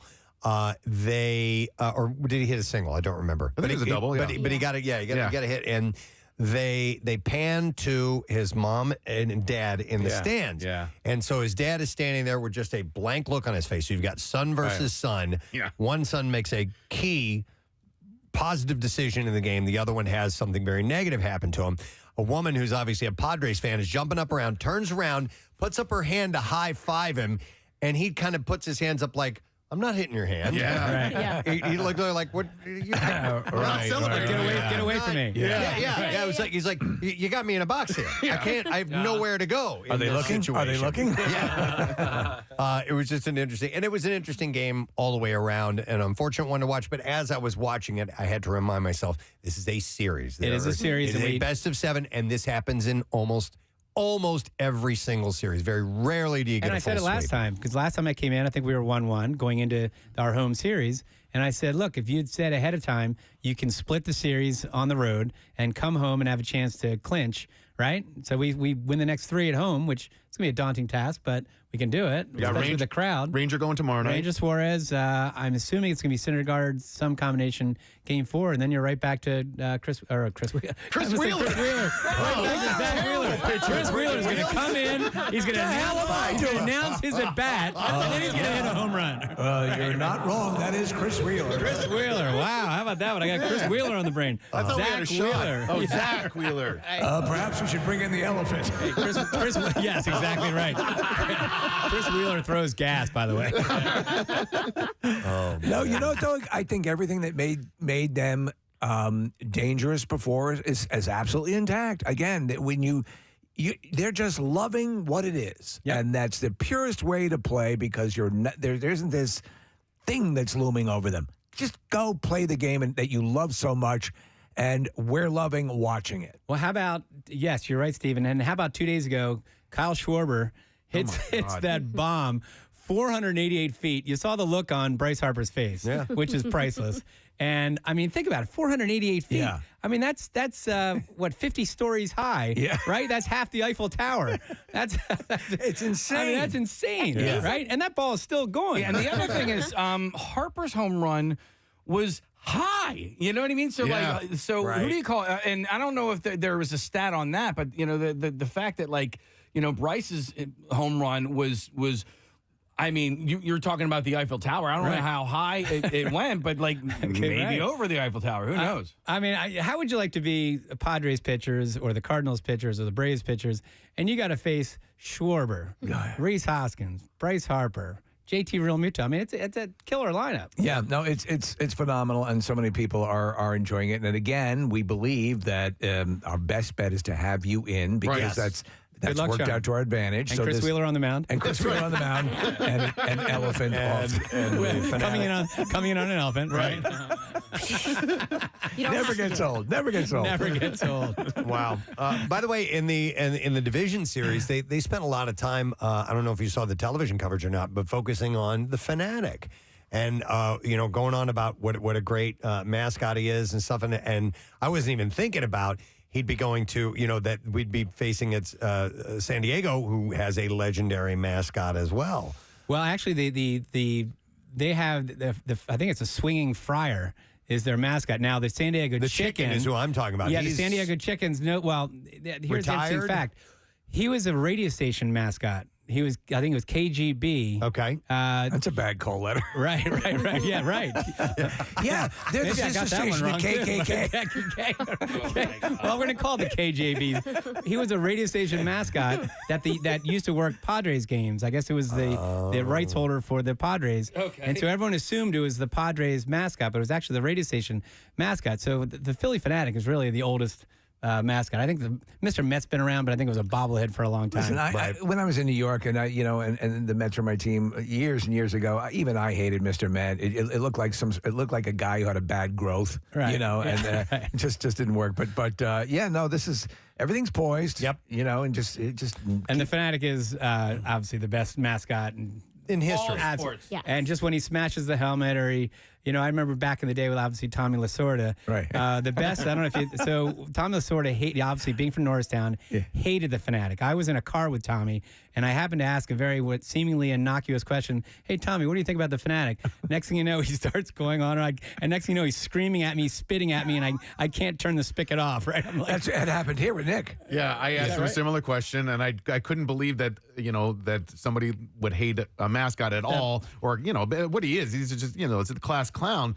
but Tommy legitimately hated. Really? Yeah. He wouldn't go out, and usually the manager back then would walk out the lineup card, and he would, because he did the Nutrisystem, the Fanatic would get behind him and imitate, the pigeon toad, with the belly and everything. And the best was right there. You can see on the video. Yeah. But here's the best part: is Steve Sachs was a player on the Dodgers back then, right? Steve Sachs would get his steal Tommy Lasorda's second jersey and go into the Fanatics office and say, "Here's a jersey. Don't tell anybody where you got it from."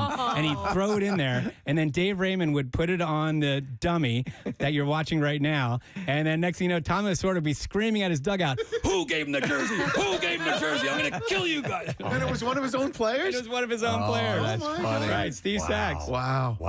Listen, we're looking at footage here. I almost feel like he's just part of the act, and he actually loves a Fanatic. There's probably a percentage that gets why that worked the way it did, but I having met him and interviewed and listening to the legend, I bet there's a solid percentage of actual legitimate loathing. Yep, I don't think he liked Well, him. the other one too is now this. I don't think this guy. I think this guy liked the Fanatic. Bruce Bochy, who was a manager for Padres, for the Giants. Bruce Bochy has a huge head. I mean, it's right out of what was that movie? Hid. Oh yeah, sorry about your next murder. Hid, move, Sputnik. But the same thing. The players before the game, the Fanatic would be messing around in front of the visiting dugout, and always, whenever Bruce Bochy was manager, the players would say, "Fanatic, do Bochy, do Bochy." So then the Fanatic would get in front of the dugout, and he'd hold out his arms like he's got a huge head, and he'd be leaning to the right, like the head is basically causing him to lean to the right, and then leaning to the left, like he's going to fall to the left, then right, then left, then he'd fall down because he can't take the weight of his own head. And Bruce Bochy would stare at him, just not, no smile, and the players behind him would be dying in the dugout. I love seeing stuff like that. Oh man, you see moments like that in games like this. You know? Yeah. All right, so 3 hours before game time. Block party. Yep. It's a 7:37 game Friday night. It is a 7:45 Saturday night and a 2:37 on Sunday. Oh, and by the way, concert in South Philly tomorrow night too. So prepare accordingly. Like, even take Mass Tragedy, do it. Smashing Pumpkins. Smashing Pumpkins across the street. Yeah. So I'm sure there'll be a lot of people descending into the stadium complex. So if you can go via SEPTA, do it. Who's throwing out the first pitch? Do you know? We haven't announced it yet, but I can tell you it's a NLCS hero from years past, not too long ago. All right. Excellent. All right, wonderful. All right, John, we'll talk to you soon, man. Well, hopefully you're going to talk to me next week. Yes, for real. Because that means we're in the World Series. Most definitely. Keep it going. All right, thanks, guys. John Brazier, Director of Fun and Games with your Philadelphia Phillies. All right. It's exciting, man. It is very very exciting. much Let's keep the excitement going. I want to go to this caller. It's George who's on the line. Hey, George, good morning to you, sir. Good morning. How are you today, George? I'm having a great day. Did something happen that makes you want to say you-hoo? You-hoo. What'd you get, buddy? What's that? What did you get? I won $1,000. I love it. George is the latest winner in MMR's You-Hoo Loot, adding to the large stack of cash that is being handed out from this radio station. George, whereabouts are you from, sir? I'm from Doylestown. From Doylestown, PA. Excellent. A lovely hamlet. You did the text or the app, or how did you enter, sir? I did it with a text. Very good. Wonderful. And we're happy to give you $1,000. And any idea what you might want to put some of that money towards? I don't know. I think now I might be putting it towards some Phillies championship series tickets. Yeah, how about that, man? Nice job. All right, George, thank you for listening to MMR. We are delighted to give you $1,000 in cash, buddy. Yes, thanks a lot, everybody. You got it. Congratulations. Courtesy of Horizon Services, and the next opportunity to win is in about 36 minutes, so we'll have another word coming up with You-Hoo Loot. While we are talking Philly sports, I wanted to mention this, and maybe you've seen this story, but the Eagles are putting out a Christmas record. Not the Philadelphia Eagles, right? Not the band, are putting out a Christmas record. Yeah, we when we had Connor Barwin in not that long ago, he had alerted me to this. I can't remember if it was on air or off. And we asked him about it. He gave us some of the specifics. Yeah, he's the executive producer, right, on this, by the way. So in December, Vera Y Records is going to release a Philly special Christmas, a 7-song album, showcases the vocal talents of Jason Kelsey, and Lane Johnson and Jordan Malata all singing on this with some guest musicians. Sure, and, and some some pretty good ones. Yeah, there's another cheese and crackers, man. Cheese and crackers. H-E double toothpicks. I'm just so mad at myself. Jordan Davis. Davis. I couldn't think of his name. Jordan Davis, the number one pick from this past draft. He's a decent singer as well. I don't know if he, joined the roster a little too late to make an appearance on this. Probably. album. I think these guys have had this in line for a while, and they're buddies. So, But the thing about Jordan Mailata is he's actually he's a really good singer. It's not like he can carry a tune. Well, the proof will be in the album itself. Yeah, He was on The Masked Singer a few months ago. He was. Yes. On the off Yes, on the he off was season. one of the guys that ended up on that show. Yeah, Stay away from that show. I out there and Jenny McCarthy. Oh my God! I can't believe it's you! Who are you? I know we're not fans, but they put baseball on FS1 so that The Masked Singer could air last night. They put baseball on FS1 so that The Masked Singer could air last night? Because The Masked Singer is on Wednesdays, so they are putting baseball on other channels because The Masked Singer is so popular. It's so popular? Yeah. Well, I on don't network. know. Did you guys hear the rumor that people are saying Tom Brady's on The Masked Singer? No. Yeah, because Tom Brady decided to take off Wednesdays this season. I mean, it's probably because he's old and he just needs an extra day off. But Right. somebody put out there into It's the not live, internet though. world. Yeah, I would imagine they record it. But I think they recorded don't on know. Wednesdays, whatever it might be. It would be Just cool, though. Fun facts. So, would you guys like to hear a little bit of this? Yes. Okay, let's play. And what song is this, Casey? Is this Baby Please Come Home? Santa Claus is coming Is this- to okay, town. that's what it is. All right, here we go.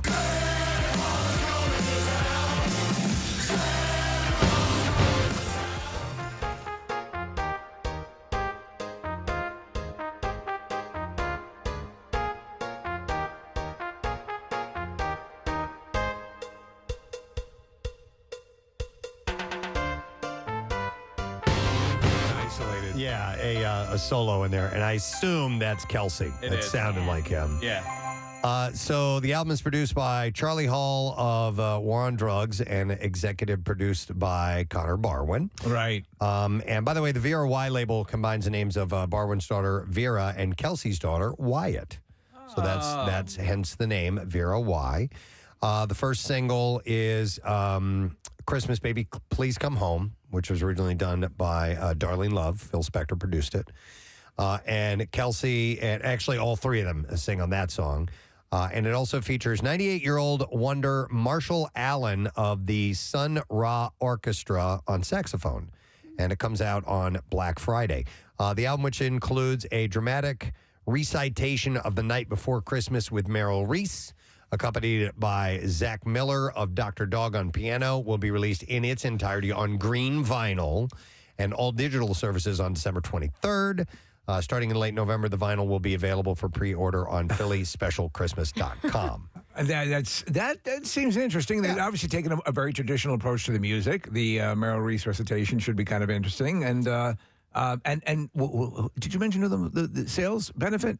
No, I did not. It's going to be proceeds will benefit Philadelphia's Children's Crisis Treatment Center. All right, noble cause. And they help fund a toy drive to fulfill holiday wish lists of children who have experienced trauma early in their lives. So that the album cover is a riff on the Charlie Brown Christmas album. I wonder if they had to pay for that. They did. So they apparently got the permission of the estate of Charles Schultz to do that.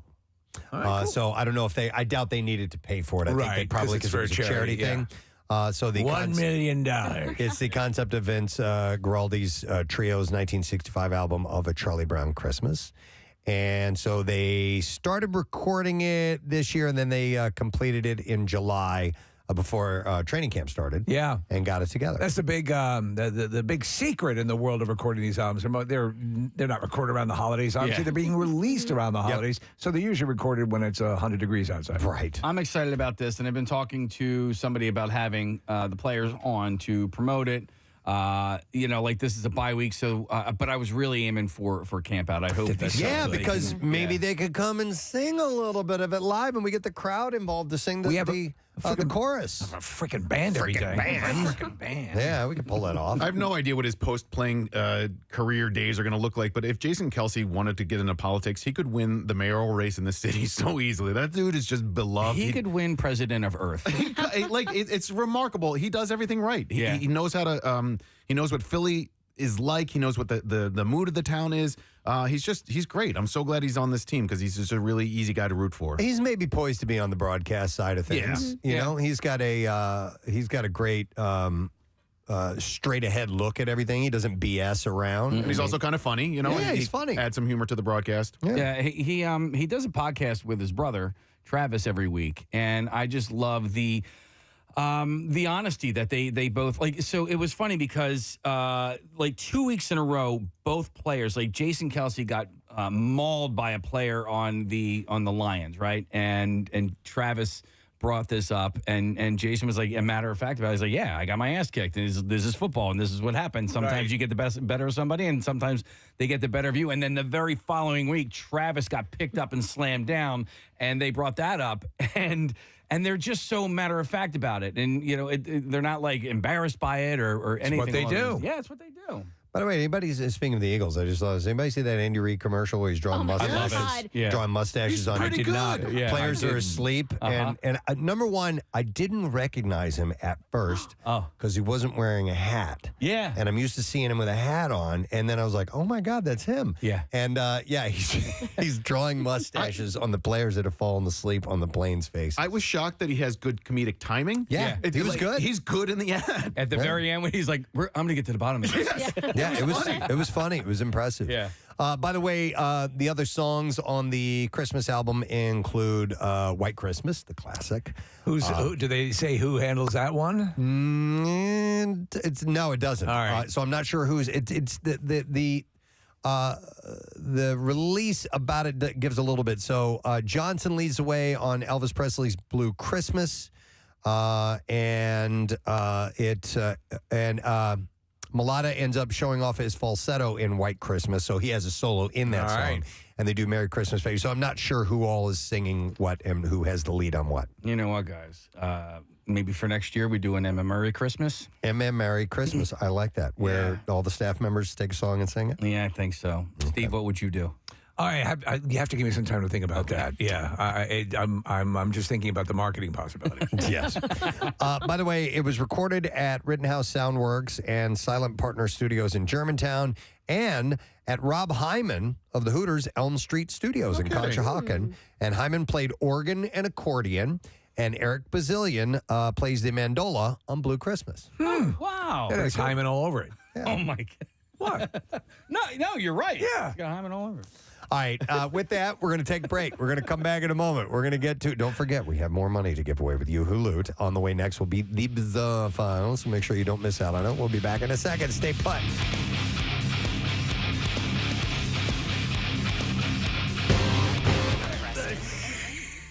What, honey? You're bathed in sweat. I had a bad dream. Here, look at the stool, open barn door. What are you saying? He just blurts them out. Oh, dear God. Kathy, here's this story that I promised I would bring up to you. Lipstick? A lipstick. Apparently isn't just a little pop of the color. It can be much more powerful. Bobby Rimmel, a gynecologist and oncologist at Cedars-Sinai Medical Center in Los Angeles, says for cancer patients, lipstick often serves as a symbol of health and vibrancy.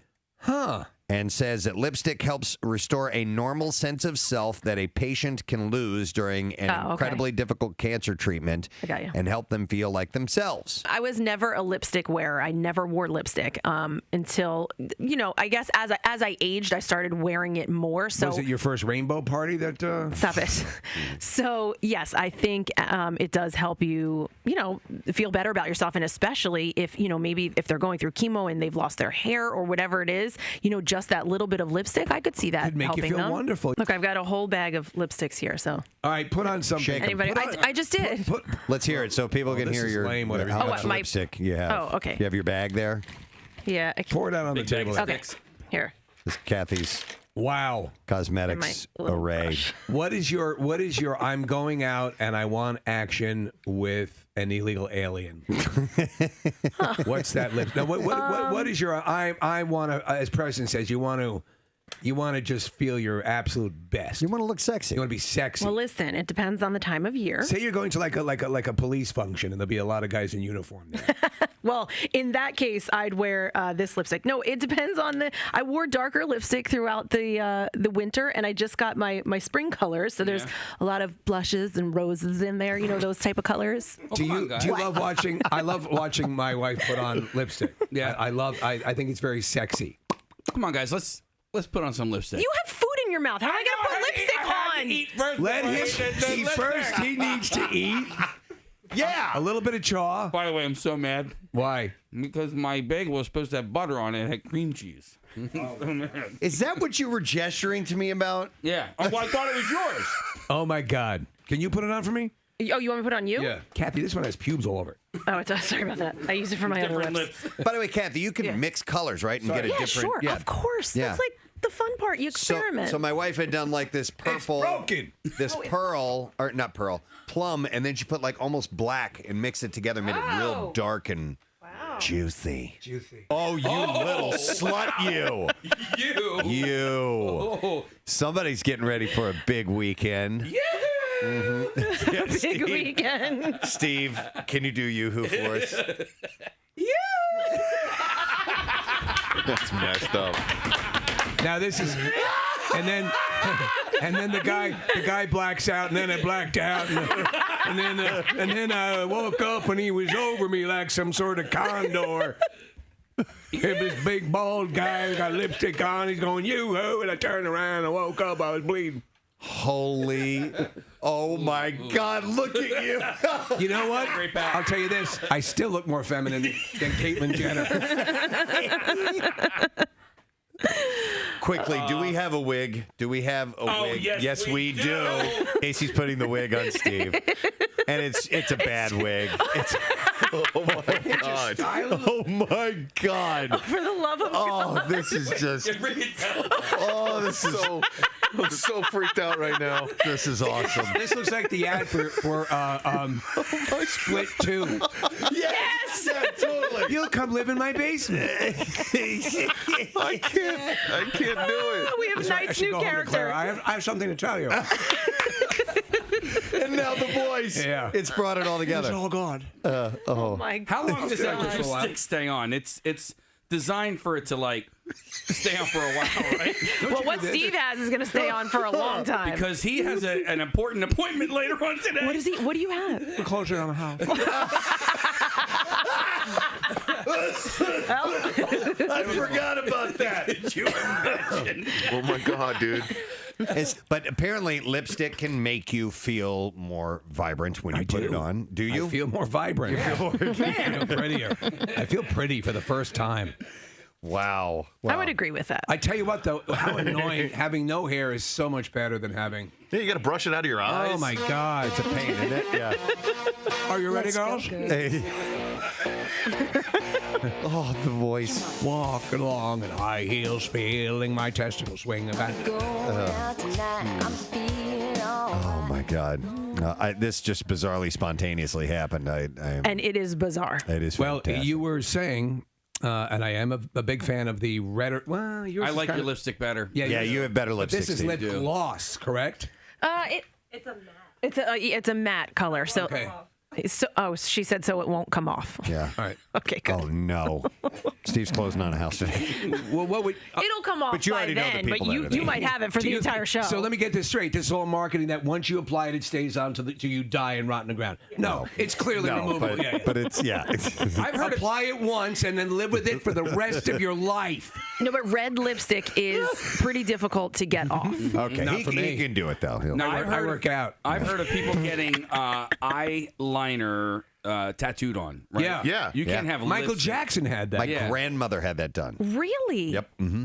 Oh my gosh. Had the eyeliner tattooed on. Steve looks like somebody. You look like a Caitlin's hotter sister. No, Like no, an actress, and or- like an actual female actress, A younger Kathy Bates. I was thinking of somebody 80s hair metal band, like because there's this.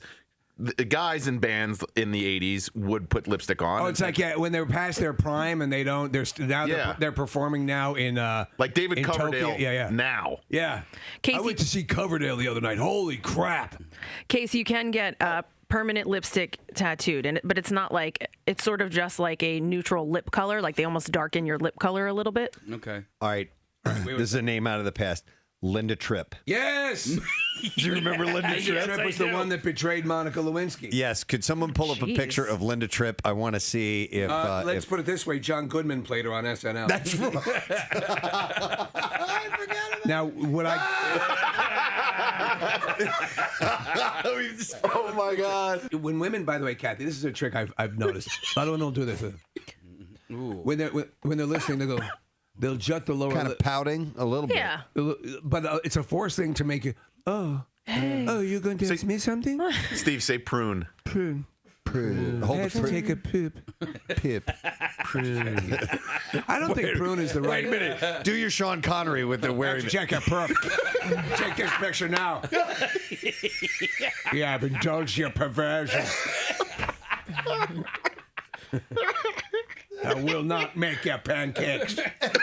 You're better looking than Linda Tripp. Yeah. You are? The reason that we were going there is because a guy that has been on the show several times, is a South Jersey native, and you've heard us talk to him on the air and talk about him many times. The composer, Michael Giacchino, invited us out to be a part of something really cool. He is currently, or was currently, scoring the film Spider-Man Homecoming. And he was doing it at the 20th Century Fox Studios, and invited us all to be out there if we wanted to be in the studio while they're recording the music for the movie. That's amazing. So Nick and I took advantage of it. There were some other commitments, and that's why not everybody could make it. But I'm telling you, this guy, number one, for those who may not be familiar with Michael Giacchino, has composed the music for some of your favorite movies. And just start with some of the Pixar stuff, The Incredibles, Up, Inside Out, and then you move over to things like Planet of the Apes. He has also done the Star Trek films. J.J. Abrams and he did all the music for Lost. He started in video games, so Medal of Honor. Yeah. A bunch of series of video games that he did, and he is the guy. He did Rogue One. He did. Did he do A Force Awakens as well? No, I think he didn't do that one, but he did Jurassic World. Yeah, and his he's gotten. They've handed over these John Williams scores and said, "Here, update and run with this." He is the heir apparent. He is the guy right now. And the fact that he is as nice as he is, and a friend of the show. Yeah. And like, friends of the show never invite us to do cool stuff. Yeah. I mean, I guess they know we'd be an embarrassment. Yeah. So that's pretty much our prohibitive factor. But this was so cool that you got to go out there. So he invited us out, and he also said that it was cool if my entire family came along as well. So it was me and Nick and my 3 kids and my wife. Rochelle just had to pretend that she was Steve. She was me. That's it. Yeah. No, but they were so nice. So we show up, and when I got there, Nick was already. I found him on the property, kind of trying to find the studio that we were going to go to, which was the Neumann studio. Yeah. Was that named after Randy Newman? No, his uncle, I believe. And, Okay. But within that family, and so we're literally on the 20th Century Fox lot, which is sprawling. There are a lot of buildings. It's where they film movies, and some of those sound stages are huge. So we were going from one to the other, and ended up in Building 26, which is where they shot or were scoring rather the Spider-Man movie. Yeah, and they had like the Jane Russell suite, and they even had the Marge Simpson stage, and all the things are named after famous actors and characters. That's neat. And the Jane Russell suite, I assume, has huge breasts, right? Of course it does. Yes. So we show up for this really cool experience. What is this? Oh, Randy Newman. I Love L.A., yeah.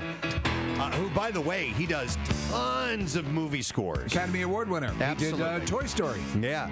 And Michael Giacchino, by the way, an Academy Award winner Yes. as well. He won for Up. He won an Oscar. So anyhow, so we show up and we're not sure what to expect. And you feel out of place and you feel like you shouldn't be there. Well, we just follow the instructions on where to go, and eventually we're standing outside the store, and it says studio. There's a big red light and everything on it, and it wasn't going on, so we just walk in, and boom, we're in this recording studio. What are you doing? We're halfway. Oh my God! So we kind of sheepishly walk into the control room. Who are these idiots?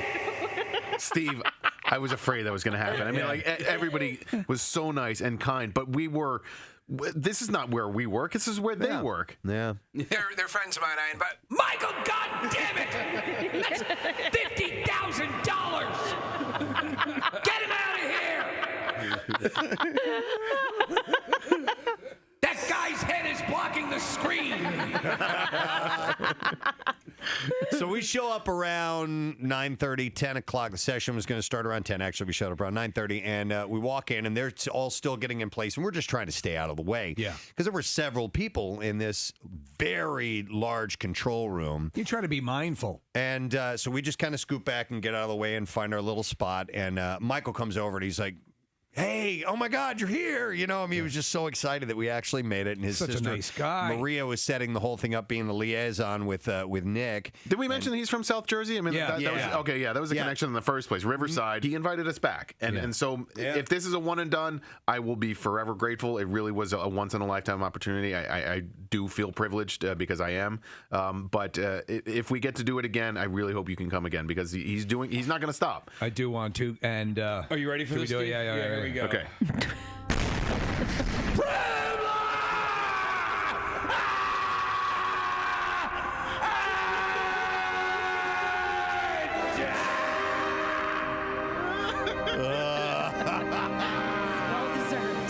Slightly privileged. Jesus. Very privileged, actually. And that was just the one day. Do we need to take a break and come back and talk about the rest of the week? I could go on, and I'm not going to do it. Fear for privilege overload. But there were so many great things that happened. That was just one of the days. So It was one day. Yeah. It wasn't even a full day. It was just like 18 hours of the day. Yeah. And how long were you there? 6 days, I think. Just shy of a week. Oh, for the week. I was there Saturday I took the red eye in, so I did Easter with my family in LA and got back this morning. When did you do Joshua Tree? I did Joshua Tree on Friday, and I've mentioned this on the show a few times, but my goal is to get to every national park in the country. I'd never been into Joshua Tree before. It's incredible. It's right near Coachella, so that was going on this past week. How was traffic getting there? We avoided that. We went to the north side of the park and came in that way. Coachella's sort of on the south side of the park, but I've been to Joshua Tree. It is. Beautiful. Yeah, it's incredible, and it's only 2.5 hours from downtown LA. And I did rock climbing outside, and that was privilege as well. And and speaking of privilege, I have to say thank you to Craig Shoemaker. Took me to play golf at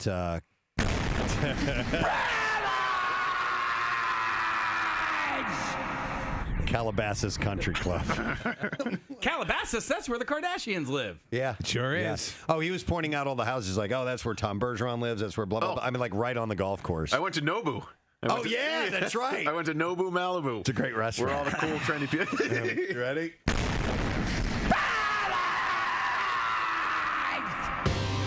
And Arizona, this is legit. An Arizona police department shared photos of the swearing in of its newest and most unusual officer. It's Iro, the drug-sniffing lizard. Iro, the drug-sniffing. Oh, that's what that picture was. I saw a bunch of cops with the lizard. Iro is a bearded dragon that first came to the Avondale Police Department last April as part of a pilot program and was officially sworn in Thursday by Chief Dale Nanenga. The department said Iro was originally brought in after officials reviewed research indicating reptiles have a strong enough sense of smell to make them more effective than dogs at detecting some types of narcotics.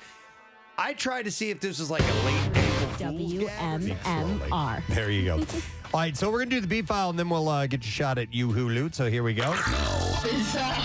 WMMR presents Preston and Steve's Bizarre File. Brought to you by Primo Hoagies. Watch the game with some friends this week, and you can score big and serve in style if you're having them over with Primo Hoagies. Order online at primohoagies.com. It's not just a hoagie, it is a Primo. This story is out of Italy. At least a dozen coffins have been left dangling in the air after the collapse of a 4-story building containing burial niches at the oldest cemetery in Naples. So we're assuming that they're populated coffins. Yes. Yeah. It is the second such incident at the site this year, with critics blaming the poor management of cemeteries in the southern Italian city. I don't want to see this. Authorities sealed off the cemetery, the biggest in Naples, by the way, as an investigation into the collapse of the marble building called the Resurrection. So maybe they're about to come back to life. It got underway. No visitors were at the cemetery at the time of the collapse. Spaghetti. The collapse That's with the Italian zombies. was preceded by a bang and a dense cloud of dust. Oh, my God, we're looking at a picture of it. That's unbelievable. Yeah, it's a really tall building, which is just stacked of coffins, and they're hanging out. It almost looks like it's an artistic statement. A separate investigation is continuing about the after about 300 burial niches were destroyed in the collapse of a building in another area of the cemetery in January. Families of the Dead held a protest on Tuesday. Sounds like a great movie. It does, isn't it? Families of the Dead. Hi, my name is Morty. Yeah. One of the dead was my uncle. Politicians say the city cemeteries have not been looked after for years, so they're trying to get to the bottom of it. Families of the Dead.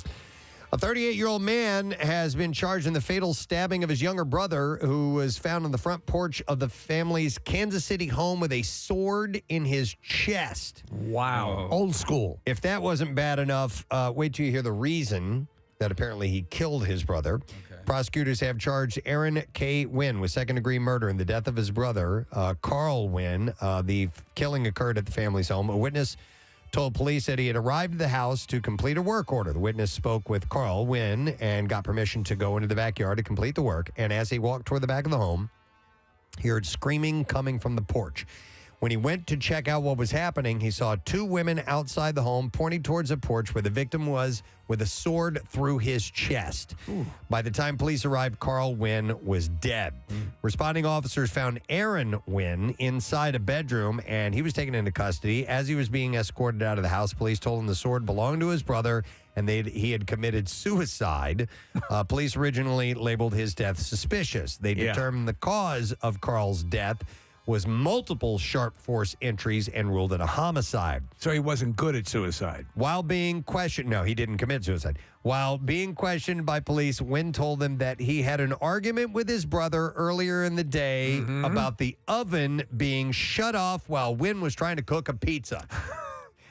You've had more stories about murder directly related to food. Yeah. And the anticipation of food. That's what's becoming of this world. I'm thinking that maybe there were some underlying issues going on. You think there was probably lasagna too? Well, yeah. I think the ultimate irony would be if it was a Tombstone pizza. It'd be awesome. Yeah. 'Cause I actually like Tombstone pizzas. He told police he was upset over what he classified as his So brother's good you'll want to ram a sword in your chest. evil wrongdoing regarding the oven. By the way, do they still make Tombstone? Oh, bread? yeah. Oh, they do? Yeah. Okay, I haven't. What do you want on your tombstone? Yeah, I remember the old campaign, but I didn't know if they still made those. I haven't bought a frozen pizza in a What do long you time. want on your dilapidated Italian mausoleum?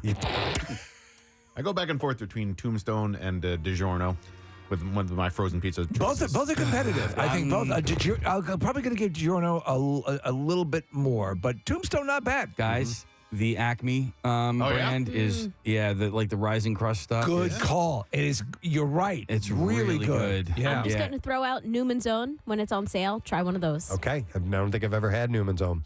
Wynn played a Facebook video that was over 18 minutes long for detectives that allegedly showed him arguing with his brother and threatening him with a taser. In a second Facebook Live post about 40 minutes later, Wynn stated, "It's hard to be a nonviolent man, but mother effer won't let you. Mother effers won't let you. They want you to be violent. They want you to F up. That's why I don't like to fight. You're going to see me die if I put my hands on you. My sons ain't going to see me in the cage. For a pizza. Yeah. Wynn's being held in $750,000 bond. Should have stuck with the taser. Yeah. I think he said, "Don't tase me, bro," and that's why he didn't tase. Don't tase me, dough. After, listen to this, man. After 3 missions in space, Russian cosmonaut Oleg Artemyev ran into difficulty on Earth when he drove over a colleague on a dark road outside Moscow less than 3 weeks after returning from his latest orbiting mission. I thought you were a speed bump. Artemyev didn't see an employee of the Star City Cosmonaut Training Center who was crossing the road in the dark late Monday. Oh, man. Artemyev immediately provided first aid assistance. The victim, Anatoly Oronov, who was hospitalized with several fractures, is doing better. Roscosmos emphasized that Artemyev was sober and immediately called police and an ambulance. By the way, the 51-year-old had returned from his 3rd mission on the International Space Station, which brought his total time spent in orbit at 561 days. If only our vehicles had something that projected light out in front of them. So it's crazy that he was up in space and then has this happen. All right, and then finally, we'll do one more story, and this is a fun one. John McDonough has been driving a New York City cab for 40 years. 9 years ago, he said, I pick up this guy. Well, that guy was fellow Irishman Shane Gaffney from Dublin, Ireland, who was a student in the city at the time. And when McDonough dropped him off, Shane did not have enough money to pay the fare. He said he owned a bar in Dublin. And I said, yeah, everybody owns a bar in Dublin. And he says, no, I can get you some free pints of Guinness. So then they figured out how many pints McDonough could get if he ever went to Dublin. He said, we work out almost like Wall Street brokers. What was the exchange rate between the dollar and the euro? And then we figured out what the price of a pint was, and it came out to 2 pints of Guinness. Now, keep in mind, this is all going on at 4 o'clock in the morning. Shane wrote down an IOU to McDonough to come to his parents' pub in Dublin and say, Shane Gaffney sent me from America and 2 free Guinness on me. And he said, I took him up on it 9 years later. In September, he went to Dublin. He cashed in on his 2 pints of Guinness with Shane and his parents, and the media went crazy for the story. Gaffney and Son Pub, that's the name of it, Gaffney and Son Pub, had a banner welcoming McDonough. He said that his mother was at the bar, and she says this to me. She goes, what was my son doing in your cab at 4 in the morning? Listen, I don't drink. Why didn't you just use your mouth on me? Oh, my God. And I said, you know what? He was working at St. Vincent's de Paul, the night shift. He was just getting off, and it was a little short on money, so that's what happened. And she didn't throw Shane under the bus. He said, no, I saved him. That whole family-run pub vibe in Ireland is so wonderful. It's so cool. When we were in Newcastle West, a small town, there were all these family-owned bars, and they all had their own vibe. It was just terrific. Yeah, and we ended up hanging out with those family members. Yeah. We went to some private parties, from some private family party at one of the pubs, which is a couple pubs down from where we were broadcasting. Had such a great time. We got back from something late. I mean, we were there over, the Guinness was giving away pubs. We were at Y100 at the time, and my wife was with me, and we got impressed. I don't know if you remember, but they actually went upstairs to their own kitchen, not the kitchen in the bar, because they were kind of closed for that. And they made Claire a sandwich. Yeah. Speaking of Guinness, have you seen the commercials with Joe Montana and advertising Guinness? Have not. They're very interesting to me. They're really straightforward. It's not gimmicky at all. It's not even Joe Montana like hawking the beer. It's just it's black and white like the beer is. And I just, for whatever reason, got completely sucked into this ad. And I was like, this is a really good commercial. We have the audio of it, Nick. Dad, can I talk to you for a while? Stop it. Right, yeah. Weird. You know what I'm talking about. Yeah. Did it make you thirsty? It made me want a Guinness. Yeah. Yeah, and it absolutely worked. And if you see it, take note of it, because I wonder if I'm the only one. All right, cool. Listen, we have about a minute and a half before we have to get to you, Hulu. I can burn through a couple of shards here real quick, if you don't mind. This says, hey, I reached out to Nick, who told me you were the person to reach out to for a shout out. My wife, Casey Young, has been a listener since she was 10 years old. 10 years, man. And she's now turning 33. Oh, wow. I know. Oh, no. She's been trying to get on the show one way or another, whether it's calling in or applying to participate in the Harry Potter contest. The only time she made it on the show was when Kathy mentioned she saw a girl walking in Bridgeport listening to your show out loud. And yes, she was too shy to say hi, but well aware of who Kathy was. She's the best wife, dog mom, and future mother to our child, and I know it would mean a lot to get a mention on the show. Her birthday is October 18th, so it was a couple days ago. So happy birthday, Carrie. And that is, I'm sorry, happy birthday to Casey from Carrie, by the way. We hope to meet her someday. Yeah. Here the campout's coming up. Is another one, and it says this is from Jonathan Domino, who wants a shout out for his cousin-in-law, Phil Rector, in parentheses, nearly killed her, who lives outside of Washington, D.C. It'll be his 35th birthday. Usually podcasts the show the morning after it's aired while he goes for his like a billion-mile run. And any morning you get a chance to read this on air would be fantastic. Since I did not get him a birthday present this year or any year, actually. Thank you and have a safe flight. That's from Jonathan. So here's a shout out and happy birthday. They clearly know the show. I know. Hang on, Casey. I'm going to make this one up. I know it's already 8, but the last one So says... this email doesn't exist? This is from... No, it's from the 8th. Oh. Hey, can I get a shout out from my beautiful wife, Lauren, who will be running the Chicago Marathon on October 9th. Whoops. Oh, hope you did well. Did okay. Yep. She's the reason I haven't missed a show since 2007, and now our 10 and 7-year-old daughters look forward to parts of the show. Parts of the show. That's what he says. Thank you for everything you do for the city of Philadelphia and the surrounding areas. You guys work. That is from Ed Ogg. He said if it's after the 9th, for finishing would be great too, because I know she's going to kill it. That's what he said. So here you go. Shout out and congratulations on winning the marathon. Yeah, on winning. The marathon. All right. It's 10 o'clock. Here it is. MMR's. Yoo-hoo loot. Now, listen up. Here's your keyword. The word's credit. C-R-E-D-I-T. You have until 15 minutes after the hour to enter it. 3 ways for you to do it. Text it the special contest short code number, which is 45911, or enter it via the MMR app at WMMR.com.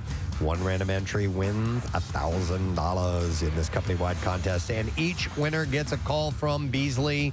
So be sure to answer your phone. Contest rules at WMMR.com. Sponsored by Horizon Services. So I'll give you that word one more time. It's up to you to enter it. It's credit. C-R-E-D-I-T. Good luck. We're going to take a break. Coming back in a moment. Stay with us. Preston and Steve on 93.3 WMMR. Research is shown. This is according to... Really, the main concern is just to make sure that the perps are taken off the street and we get these drugs out of the hands of the children. It's quite an honor to be on this police force now. I'm looking forward to a productive couple of years, and the rookies coming in. That's of great concern to me as well. Getting them out on the street, interacting with the people, talking to the kids, and that's how we make change. I love it. You sound like a New York cop. The department had said research has shown that reptiles possess a strong sense of smell, making their ability to detect certain illicit drugs possibly more accurate than canines. Wow.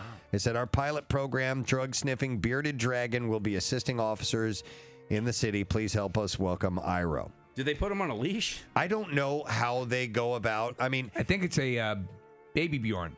No, they wear it around their tail. No, how do they indicate they got a hit? You know, dogs will sit or they'll do some sort You of. got something over here. I think it smells a bit like meth, I'm thinking. Oh, he just tells them. Yeah. Wait a minute. He just speaks up. I'm a working officer. What do you want me to do?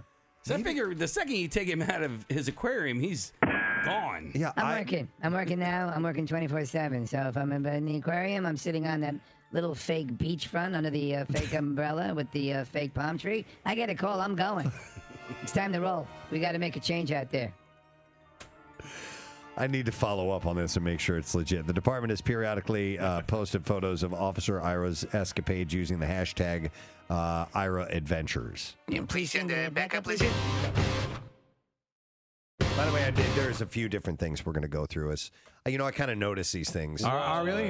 Yeah, I think so because Around the corner, down a dark alleyway, across an empty field. He is the noticer. This one Nothing gets past Preston Elliott. This one the noticer. I noticed. On the Preston Steve Show. All right. This one I 6 noticed to 11. because Steve said it to me. All right. Human Steve beings. sent this to him.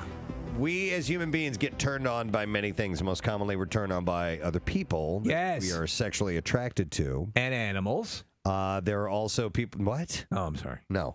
There are also people who are turned on by inanimate objects. I've mentioned that stuff on the Bizarre File before. Hence people marrying the Eiffel Tower. But this I've never seen. There are certain women who are turned on by themselves. I wonder where a woman like that might exist. Where a woman who would find themselves so beautiful, they would get aroused. It seems almost impossible that such a woman would exist. Yep. They What are you saying? They stare at themselves in the mirror and they think, I'd like to tap that ass. Well, yeah, but then you don't actually get turned on, right? No, these people do. Well, we don't, but you do. According to... yeah. Oh, yeah. Oh, yeah. So beautiful.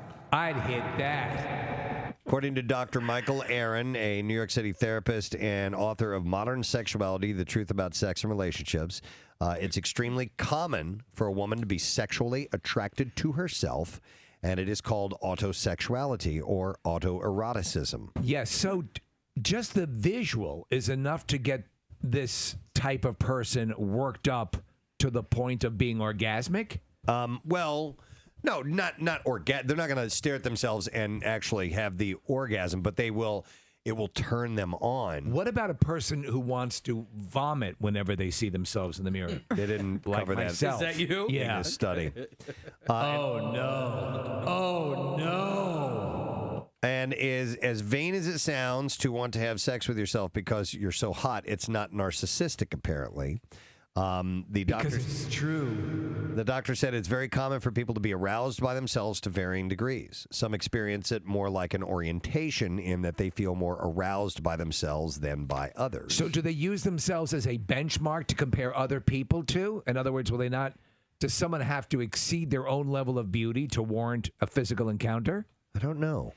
Another psychologist explains the easiest way to tell if someone is autosexual is from their self-pleasuring habits. If she's picturing herself and thinking about how sexy she is when she's doing that. Yeah. That's weird. Is that how you do it, Kathy? Stop She's it. obviously an autosexual. Do you think are you thinking of yourself mostly when you're going at it? I'm asking in the most clinical ways. We're gathering data here.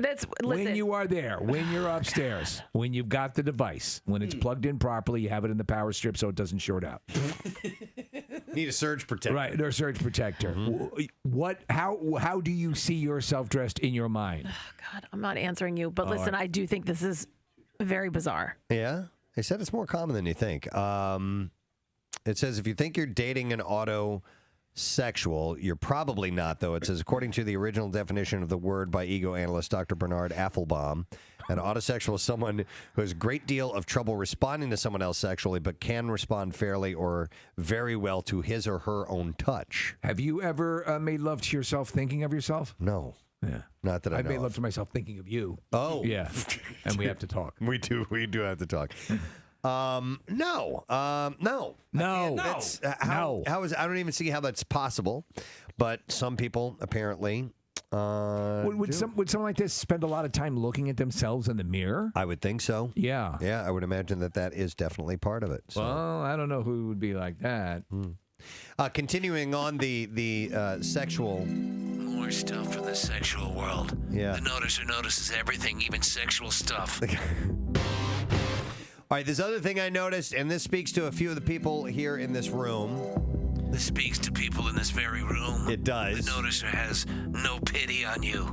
Who here does not shower in the morning? Me. Nick and Casey. I don't shower. I shower at night. Nick, Casey, and Kathy are disgusting. Marissa, you shower in the morning.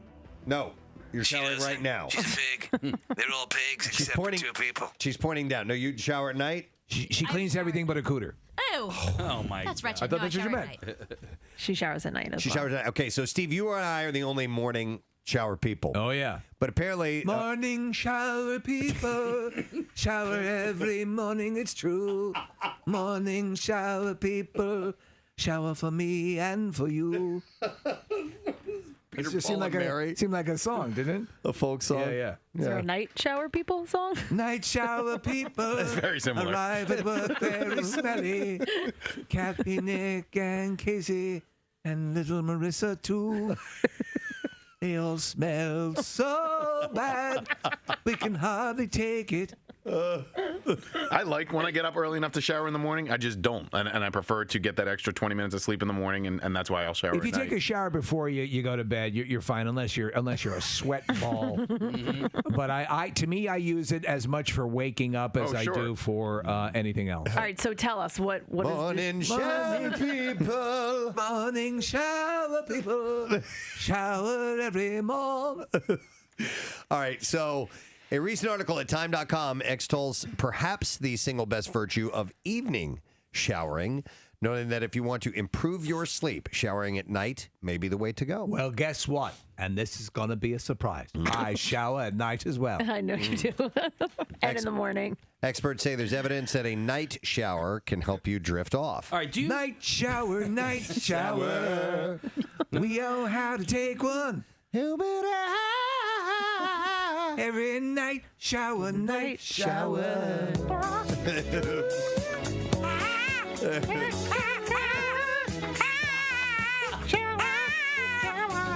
Grabbing for the loofah. Getting in the shower.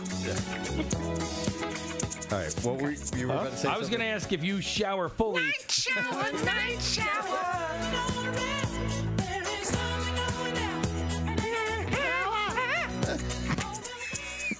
You do that better than anybody, Steve. Thank you. I got my higher end back. Go ahead. What were you going to say, Case? Do you fully shower both times? At night and I in the do morning. military showers. I have no hair. Yeah. That cuts down on a lot of it. However, I at night I take a hot shower, a quick hot shower. In the morning I take a wake up shower. Okay. I don't know why I just enjoyed you saying, I have no hair. It's the goddamn truth. I just have In case no you haven't hair. noticed, the same way Kathy pleasures herself to herself. I have no hair. Do you guys ever wash your pubes with shampoo? Oh my God. Every day. Why? With shampoo you do? Okay, for November 6th, because of the Phillies playing this coming Sunday. So it's going to be at Xfinity Live. The question that I have for you this morning, which restaurateur does Casey sometimes pray for? 215-263 WMMR. All right, let's see if you heard that earlier this morning. All right. Which restaurateur does Casey sometimes pray for? Strange. In the 7 o'clock hour. 215-263 WMMR. Let's see if you know. We'll do the trash while you call in. The trash business is a gold mine. 93.3 WMMR with Preston and Steve's Hollywood Trash. Brought to you this morning by Jersey Mike's. Planning your game day football feast? Jersey Mike's has got you covered with everything you need for a great party or tailgate. You can order ahead on Jersey Mike's app and skip the line. Jersey Mike's, a sub above. What's up this morning, Steve? Well, the new movie Amsterdam being called the box office bomb of the year because it cost $200 million to make and virtually no tickets were sold. In fact, the response to Amsterdam has been so bad that paperwork has been filed for a name change by the actual city of Amsterdam. Oh my God. In a recent Rolling Stone interview, Carrie Underwood says she loses respect for any artist who can't sound the way they do on their albums. Underwood says that's why she has such high regard for Milli Vanilli. On a recent episode of The Kardashians, momager Kris Jenner says she wants her after-death instructions to be save her bones and make jewelry out of them. In the same episode, Khloe reveals she has asked that her pelvis be turned into a carport. And that's your Hollywood Trash. Let's go to the phones. Get an answer to the question, which restaurateur does Casey sometimes pray for? And James is our first caller in, so we're going to go to him. Hi, James. Morning. Good morning. How you guys doing? Good, James. All right, so which restaurateur does Casey sometimes pray for? It's got to be Colonel Sanders. Yes! Colonel Sanders.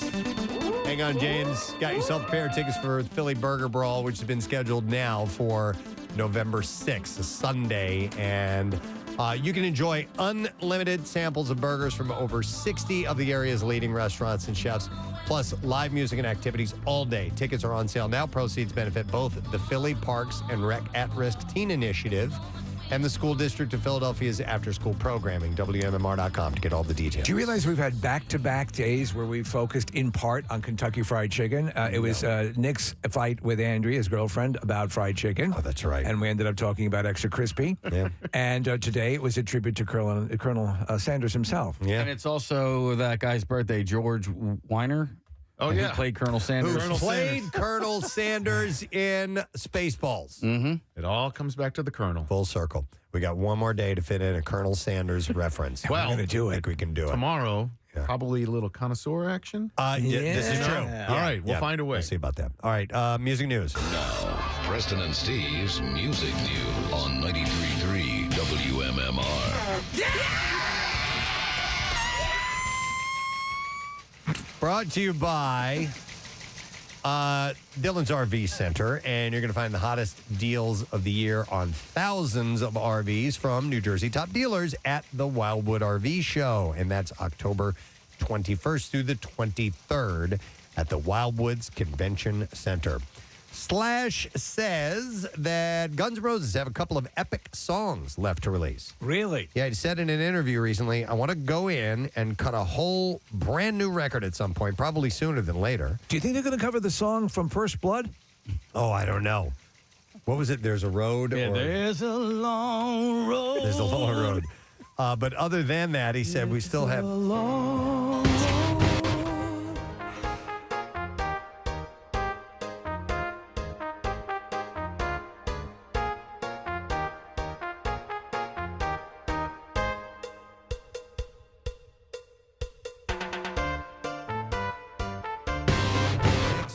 or something along those lines.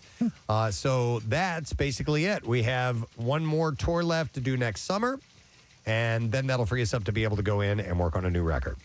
Slash also revealed that the band recorded songs during the pandemic, saying there's a handful of those songs that we absolutely fixed up and did when we were in lockdown. Those have yet to be released. So those are going to come out. I don't think they're in any mad rush to release music. No, he said... It's a long road. I like this.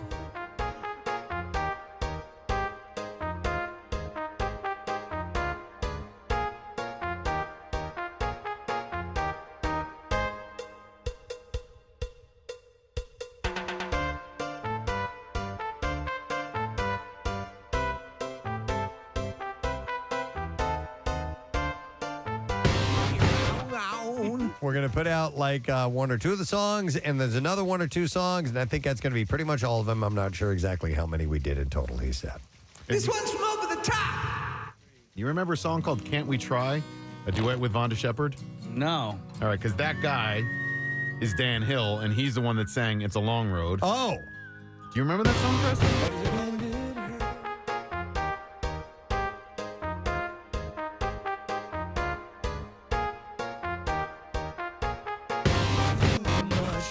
And I have to close my eyes. And that's where it ends. You're there, or Yeah. something like that. Yeah. I want to crush you till you die. No, I want to hold you I till want to I hold die. you till I die. Till we both break down and cry. I want to hold you Till the fear in me subsides. Dan Hill. Dan Hill. But I don't know, Can't We Try? Was that the one you were asking about? Yeah, a duet with Vonda Shepard that I guess was a bit of a hit. What's it called? Can't We Try? Can't we try? We've got tomorrow. No, I don't Let's know make that. it live. He also established Let's himself try some more. as a songwriter who produced songs for artists such as George Benson and Celine Dion. So Dan Hill, was Dan Hill part of a duet at a certain point? Yeah, with the one he said with Vonda Shepard. Oh, and Can't We I Try? should say he was part of a two-person band. Oh, of a duo. Yeah. I don't know. As in, like, you know. No, I'm thinking of England Dan and John Ford Coley. Wow. That sounds vaguely familiar. Nick, if you could look that up. Who was it? They had England Dan and John Ford Coley. They had one of Coley? those. I believe that was the name. They had a one or two hits. Yeah. They look like straight out of the 70s. Yes, exactly. Yacht rock, kind of. Exactly. Yeah. Oh, I'd really love to see it tonight. I really love to. I'm not talking about moving in, and I don't want to change your life, But there's a warm wind blowing, the sun's out, and I'd really love to see you tonight. Really love to see you tonight. Right, Kyle? What is this? This is Can't We Try? Okay, all right, let's see if we know this.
We were done talking about Guns N' Roses.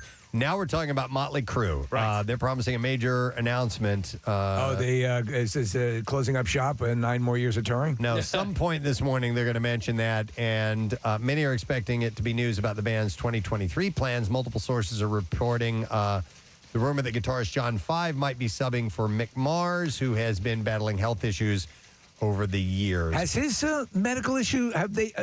so he's been battling that for years. In fact, in the movie The Dirt, when he just joined the band, he had medical issues. Yeah. But has it accelerated recently? Don't know. I haven't heard anything about it in quite some time. So maybe we'll find out more as this story develops. Brian Johnson recalled the one and only time he had actually crossed paths with AC/DC's Bon Scott, the man that he would replace in 1980. In his new memoir called The Lives of Brian, set for release on the 25th, Johnson writes about how in the early 1970s, his band Gordy was playing on the same bill as Scott's pre-fame band Fang, who were the opening act. And he said he was one of the wildest-looking cats I'd ever seen. Coconut bob hair, Abe Lincoln beard. He looked like an elf, but F me, the guy could sing. What he was singing wasn't rock and roll, though. It was more like prog folk along the lines of Jethro Tull's Living in the Past, only proggier and folkier. At one point, he even whipped out a wooden recorder and started to play in a way that would have brought tears to the eyes of Mrs. Patterson, my old teacher. That's not what you would imagine. Johnson went on to write, he said, I never saw Bon again, and I'm very sorry to say, but it's so strange to me that our fates entwined on that one night on the Torquay seafront in the freezing cold, and I wish that I could have gotten to know him better. It's wild that, again, that the replacement singer would go on to work on the seminal album associated with the band. Yeah. I mean, it's very rare that something like that happens, and they went on to, exceed their former fame with Bon Scott. And speaking of metalheads, Judas Priest bassist Ian Hill says the band's Rock and Roll Hall of Fame appearance could be a catalyst for reconciliation with former guitarist KK Downing, or it could make things worse. One or the other. He said, never say never, put it like that. Downing's going to be there at the Rock and Roll Hall of Fame. He's going to get up and play some songs with us there. It's kind of, a long road back, right? Yeah, he said it might kickstart. I didn't even see that when you said it. I missed it entirely.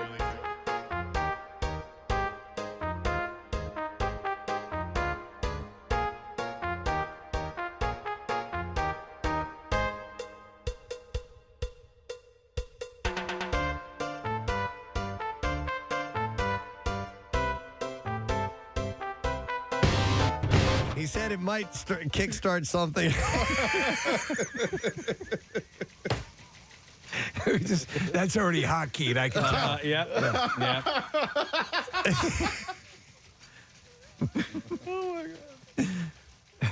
God.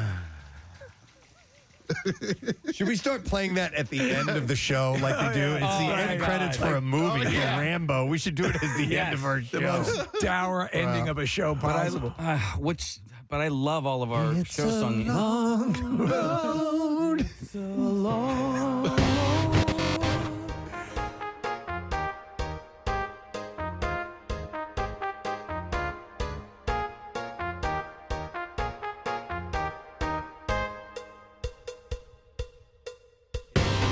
Kickstart something I don't know. On the other hand, it might just pull us apart. All right, there you go. That's it.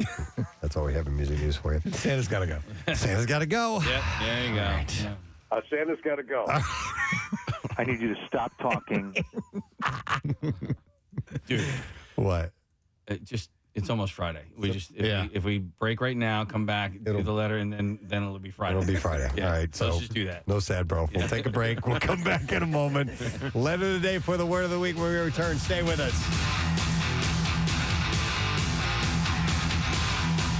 Preston and Steve.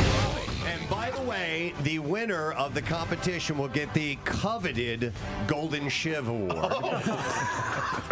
That is correct. Which we have in the corner. Now, to paint the picture, our studio has been completely done up to mimic a prison. So we actually have bars on the windows. We have our various cell blocks, which are numbered and lettered. And we also have what you can and cannot do. There are some rules on the walls as well. In fact, it says privileges. You are entitled to food, clothing, shelter, and medical attention. Anything else that you get is a privilege. Yes. And we also have our prison commissary set up, which is being guarded by a full-size Hannibal Lecter statue that we have in the corner. And he is holding the Golden Shiv Award. Yes. And listen, guys, just to be nice, we're also going to throw in a couple of other things. We have some toilet wine that we have over there in the corner. We have an actual toilet in the corner with a jug of wine in it. You'll win that too. And we'll also give you a $100 Visa gift card. So we have our three judges. We have Nick, Michael, and Joe. Let's now meet our contestants this morning, okay? And their intros are short as well. Let's welcome Iron Chi-Chi Tim to the program. Tim. What's going on, guys? How are you, Tim? Good. How are you? Very, very good. Now, we're not going to go into the specifics of everybody's background and how they ended up where they ended up, but how long were you incarcerated? 3 months. 3 months. Okay, so a little bit of time, not a whole lot. No, but you make a couple Chi-Chis a day, so. Okay. So a couple of days. Now, Tim was assuring me, he said, emphatically said, don't dismiss this, basically. You're going to love the way this stuff tastes. Really? Correct, Tim? I actually emailed Casey and I said I'd like to place a bet with everybody about them liking it because it is top notch, guaranteed. All right. Yes. Do you still make it, even though you're Not recently. When I first came home, I was making it like every day still. You kind of get used to it and the flavor. And you miss it. Yeah. I got it. Okay. So. All right. Well, that's Tim. Let's meet our next contestant, the second Iron Chi-Chi. Welcome, Chris, to the studio this morning. Thank you. Chris, how are you? Doing well. You? Doing well. And for how long were you behind bars? 24 months to the day. Wow. To the day? To the day. Wow. So you didn't get out for good behavior then? Nope. Okay. But how's your Chi-Chi? It might be a little rusty. It's been a few years since I've been away on vacation, but it's all still here. Vacation. No, Chris, that the fact that you stepped away from it might breed a little bit more creativity and improvisation. A little bit. I have been a cook for about 20 years. That was my main profession, and then. So you're bringing that wealth of knowledge into your Chi-Chi preparation. A little bit. Okay. All right. Fair enough. All right. Well, good luck to you. And let's go over to our final Iron Chi-Chi. This is Mike, everyone. Let's hear from Mike. Hey, how's it going, guys? Good, man. How are you, By the way, sorry for bothering you at work. Oh, it's okay. All right, sorry to bother you on parole. That's been going for a long time now. So. Mike's actually wearing a prison T-shirt, by the way. I don't know if you guys noticed or not. Mike, if you can turn around. What is DWHCF? George W. Hill. George W. Hill Correctional Facility. No kidding. That's a Delco. Yes. Delco, baby. What pride. What pride. Hold on, they sell sell T-shirts, or did you make that? No. I kind of took it with me when I left, even though you're not supposed to. So you robbed the prison. You took something on the way out of prison. You gotta have a reminder to not go back. Yeah. So, but it's not a Marriott. Yeah. All right. So, for how long were you away, Mike? A little over 7 months. Okay. I did 3 different times. One was a weekend, one was 12 days, and the longest was just over 7 months. But you had your Chi-Chi experiences and your Chi-Chi preparation skills are up to snuff? I actually emailed Casey. I told him Chi-Chis aren't even the best thing that they make there. So yeah, he said he was going to make a stromboli. Wow. They call it a wrap in Delco. It's a stromboli in where Tim's from. Okay. All right. And by the way, these guys all sat in the lobby together for a little while, and so they were sharing stories. None of them served time at the same place. They were all 4 different places. Perfect. Then we might get 4 different completely. Foods are they're just different regions. Italian cuisine that will give you different tastes. So maybe we'll experience that as well. Okay. Are you guys ready to get started? Yes. All right. Let's Iron Chi-Chi. Head over to the commissary and get what ingredients you guys need. I see immediately that Tim is going for the cheese puffs and ramen noodles, and Mike seems to be still considering what he wants. Chris has grabbed a lot of macaroni and cheese. We have enough for everybody of every ingredient. So yeah. So I see Chris took all the ramen noodles. There's more up there. That's not right. There's a whole nother. That's good. They're sharing as you do in prison. Yeah, not unlike Iron Chef. I mean, there's a pantry of items that you can go to. Now I see some Cheez-Its are being taken, or no, not Cheez-Its. Is that rice? I believe Tim has some minute rice, instant white rice. Cheese Whiz. Yeah, Cheese Whiz. Refried beans. Refried beans. Very good for that Mexican sort of flavor. We have both Cool Ranch Doritos and regular Doritos. Did you need beef ramens? Because that's top shelf right there. Top shelf to That is top shelf beef ramen right there, buddy. What are the flavors of ramen we have, Casey? Just beef and chicken. Okay. And did everybody? So everybody has the ramen. Did everybody grab a summer sausage? Is that the common ingredient? I think they call it a beef stick, Casey. Yeah, each person has grabbed one. The old beef stick. Yeah. Case, we know that at least one served in a Delaware County prison. Has anybody served in a Bucks County prison? I think the rest of them, yeah. Because I would imagine that's going to be like a higher class Chi-Chi. Tim's doing a fist pump. Bucksco. All the way. I'm looking at Chris. He's got a technique where he's smashing up the cheese puffs inside the bag. That seems like a common tactic. All break down, so it's like a cheese sauce, no chunks. Oh, okay, and you're going to mix that with the hot water? Correct. Yep. Okay, all right. So we used to let it sit in the sink and run the hot water over it. That would be the insulation idea he's using, but we're going to have to. So there's very similar techniques being employed here, but a different selection of menu items, which I think is intriguing. Oh, you know what? Preston had a question yesterday about smoking in prison. Is it illegal to smoke cigarettes, and do people smoke? Yeah. But you can smell it though. I can only speak on Bucks, but it is illegal to smoke in Bucks County Jail. Mm-hmm. People do smoke in the jail. But if it's an infraction, though, they can send you to jail, can't they? That's the thing that sucks, is you might actually get arrested. But all right, so if you were to smoke, where would you smoke? I'm not going to say that you empty the toilet out and then blow the smoke through the pipes and flush the toilet. But if I had to take a guess right now, that would be my assumption. So the toilet is just not for pooping anymore. Oh, not at all. It's an oven. It's an oven. It's an aeration system. It's a hot tub at times. It's a hot tub. You bored? Prison sounds great. Bucks is also known as Bucks County Country Club. There we go. She knows. We have a ripped bag. We have a ripped bag. We've got more bags. I bought 1,000 of them. There is. There's a mess all over the place. Chris is helping out Tim. Cooks are coming together. Yeah, it's a beautiful thing. By the way, Tim, that looks disgusting. But it smells so good. Does it really? I swear it does. Although I'm a little. Tim might have gotten some contraband. Oh, really? No. He snuck a packet of sugar over here. Oh, no. That's allowed? Sugar was allowed. All right, that was one of the items. You can get that at the commissary. All right, so here's what we're going to do. I'm going to put about a 10. What? He called me a rat. Snitches get stitches, bitch. That's that golden shank. Don't worry. Nick's already had the butt stuff. So, Mike, let's ask you about what our chefs are going to have here. If you were to describe this dish, what would you say about it?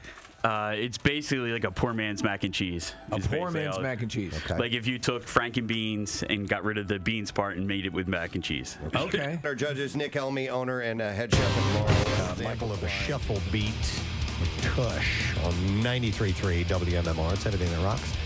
10:33, and the Preston Steve radio program coming to a close for this Thursday morning. Good time had by all, hopefully you included, as we had some great guests and gave some money away and just kicked around a bunch of things. We talked about Colonel Sanders. We sure did. We sang some songs. Learned the Rambo songbook. I love that I think it's almost every day. You know how Christopher Walken, in every movie he makes, has at least almost every movie he makes has a short little dance moment? Yeah. We sing a song. Yeah. Almost every day on We the sing show. a song, and it's beyond stereotypical being a Philadelphia show, but virtually every day there's some Stallone reference. Yeah, that too. And it seems so obvious, but I can't. He's woven within the fabric of this great city. But I love the fact that at some point we break out in a song. We never plan it. We never say we're going to sing a song. It just happens. You know, it's like being in a pub in Ireland. Absolutely. People just start singing. Trying to explain to people that you don't know certain American artists. That's like right. Ry Cooder. Yes. Oh, God. I want to thank our guest in the studio, Ari Shafir. Yay! Ari's great. He's performing at Helium Comedy Club Friday and Saturday, 7:30 and 10 p.m. Show tonight sold out. Shows will probably sell out this weekend, so get those tickets now. And he's got his special coming out in a couple of weeks. Yeah, on YouTube. November 2nd, I think he said. It's titled Jew. He's That's great. just the name of it. And what a world traveler we learned today. Yeah. It was a great conversation with him. John Brazier. Yeah. Director of Fun and Games with your Philadelphia Phillies. Game 3 for the NLCS is tomorrow night at the ballpark. 3 hours before the first pitch, events start happening there, which is 7:37, by the way, is when the game officially starts. But 3 hours before that, you can gather, start to have a good time, all kinds of stuff going on. Every time Brazier's been on the show, they won after that appearance. So we're going to keep that going. Continue that. And I think that's it as far as guests go. Pierre is here. Hey, man. Have you heard there's a Rocky musical in town? My daughter saw it last week. Okay. She loved it. We've been mentioning that on the weekend calendar on Fridays. I don't know how long it runs for, but I think it was on Broadway for a while. I remember that. Oh, really? Because that year that it debuted, there were a few nominations for Tonys. So your daughter loved it? She loved it. It's at the Walnut Street Theater, and I believe the woman who plays Adrian here, went to Marion Mercy Academy. Oh. Yeah, so she went to high school right around this area. Yeah, they've been working on that for a while, so I'd say it's probably been a long road. Before it made it to the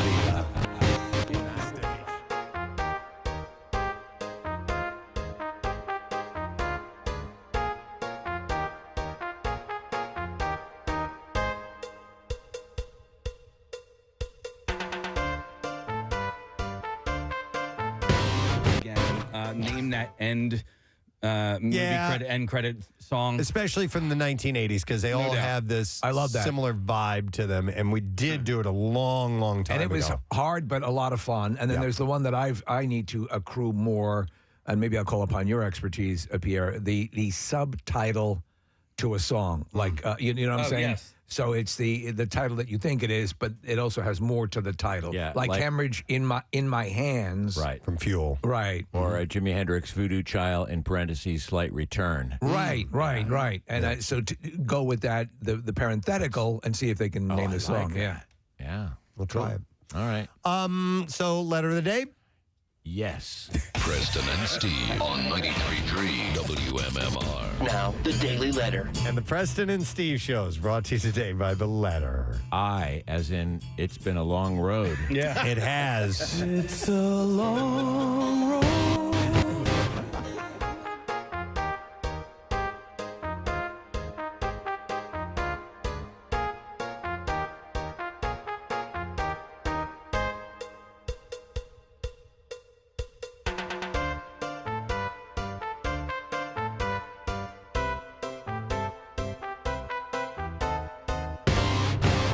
atlantisbc.com. They have some great stuff. You ever go on their site? Really, really cool stuff. Excellent. Yeah. What's up on your program today, sir? Yoo-hoo Loot Possibilities at noon and 3 p.m. Also, workforce blocks of Tom Petty and Leonard Skinner and U2. And a reminder that tomorrow in the noon hour, Billy Corgan will be stopping by. Jane's Addiction and Smashing Pumpkins are playing the big joint tomorrow evening. So it should be quite a day tomorrow and a fun day today. Wonderful. I know that Billy Corgan's a big sports guy, and I'm sure it'll be exciting for him to be here with all that's going on here. If you're going to that concert, you might want to allow a lot of extra time. However, I mean, I went to the Phillies game last Friday, and there's normal Philly traffic on a Friday afternoon, and it took a while to get in. So, there's 45,000 people going to the game, and then just people going down to party and stuff, and then put on top of that a concert across the street. Yeah. So give yourself plenty of time if you're heading to South Philly tomorrow. Good idea. Wonderful. Let me thank our sponsors. Preston Steve Show brought to you today by Duncan. The Preston Steve Show runs on Duncan. Also, Acme Markets, fresh foods, local flavors, and by Squeezed.com. Feel great and lose weight with Squeezed. Tomorrow on our program, No Sad Bro Friday. Yes! We'll have director Ryan Johnson back in our nice. studio. Yeah, really, really cool. So he's got the next Knives Out film that's coming out. I love that they're making a series out of these movies. We'll also have Kelly Ripa. Ripa will be joining us. She's got a book out. And UFC or mixed martial arts fighter Eddie Alvarez will be on the program too. And all Friday things will be taking place. That's it. We are done.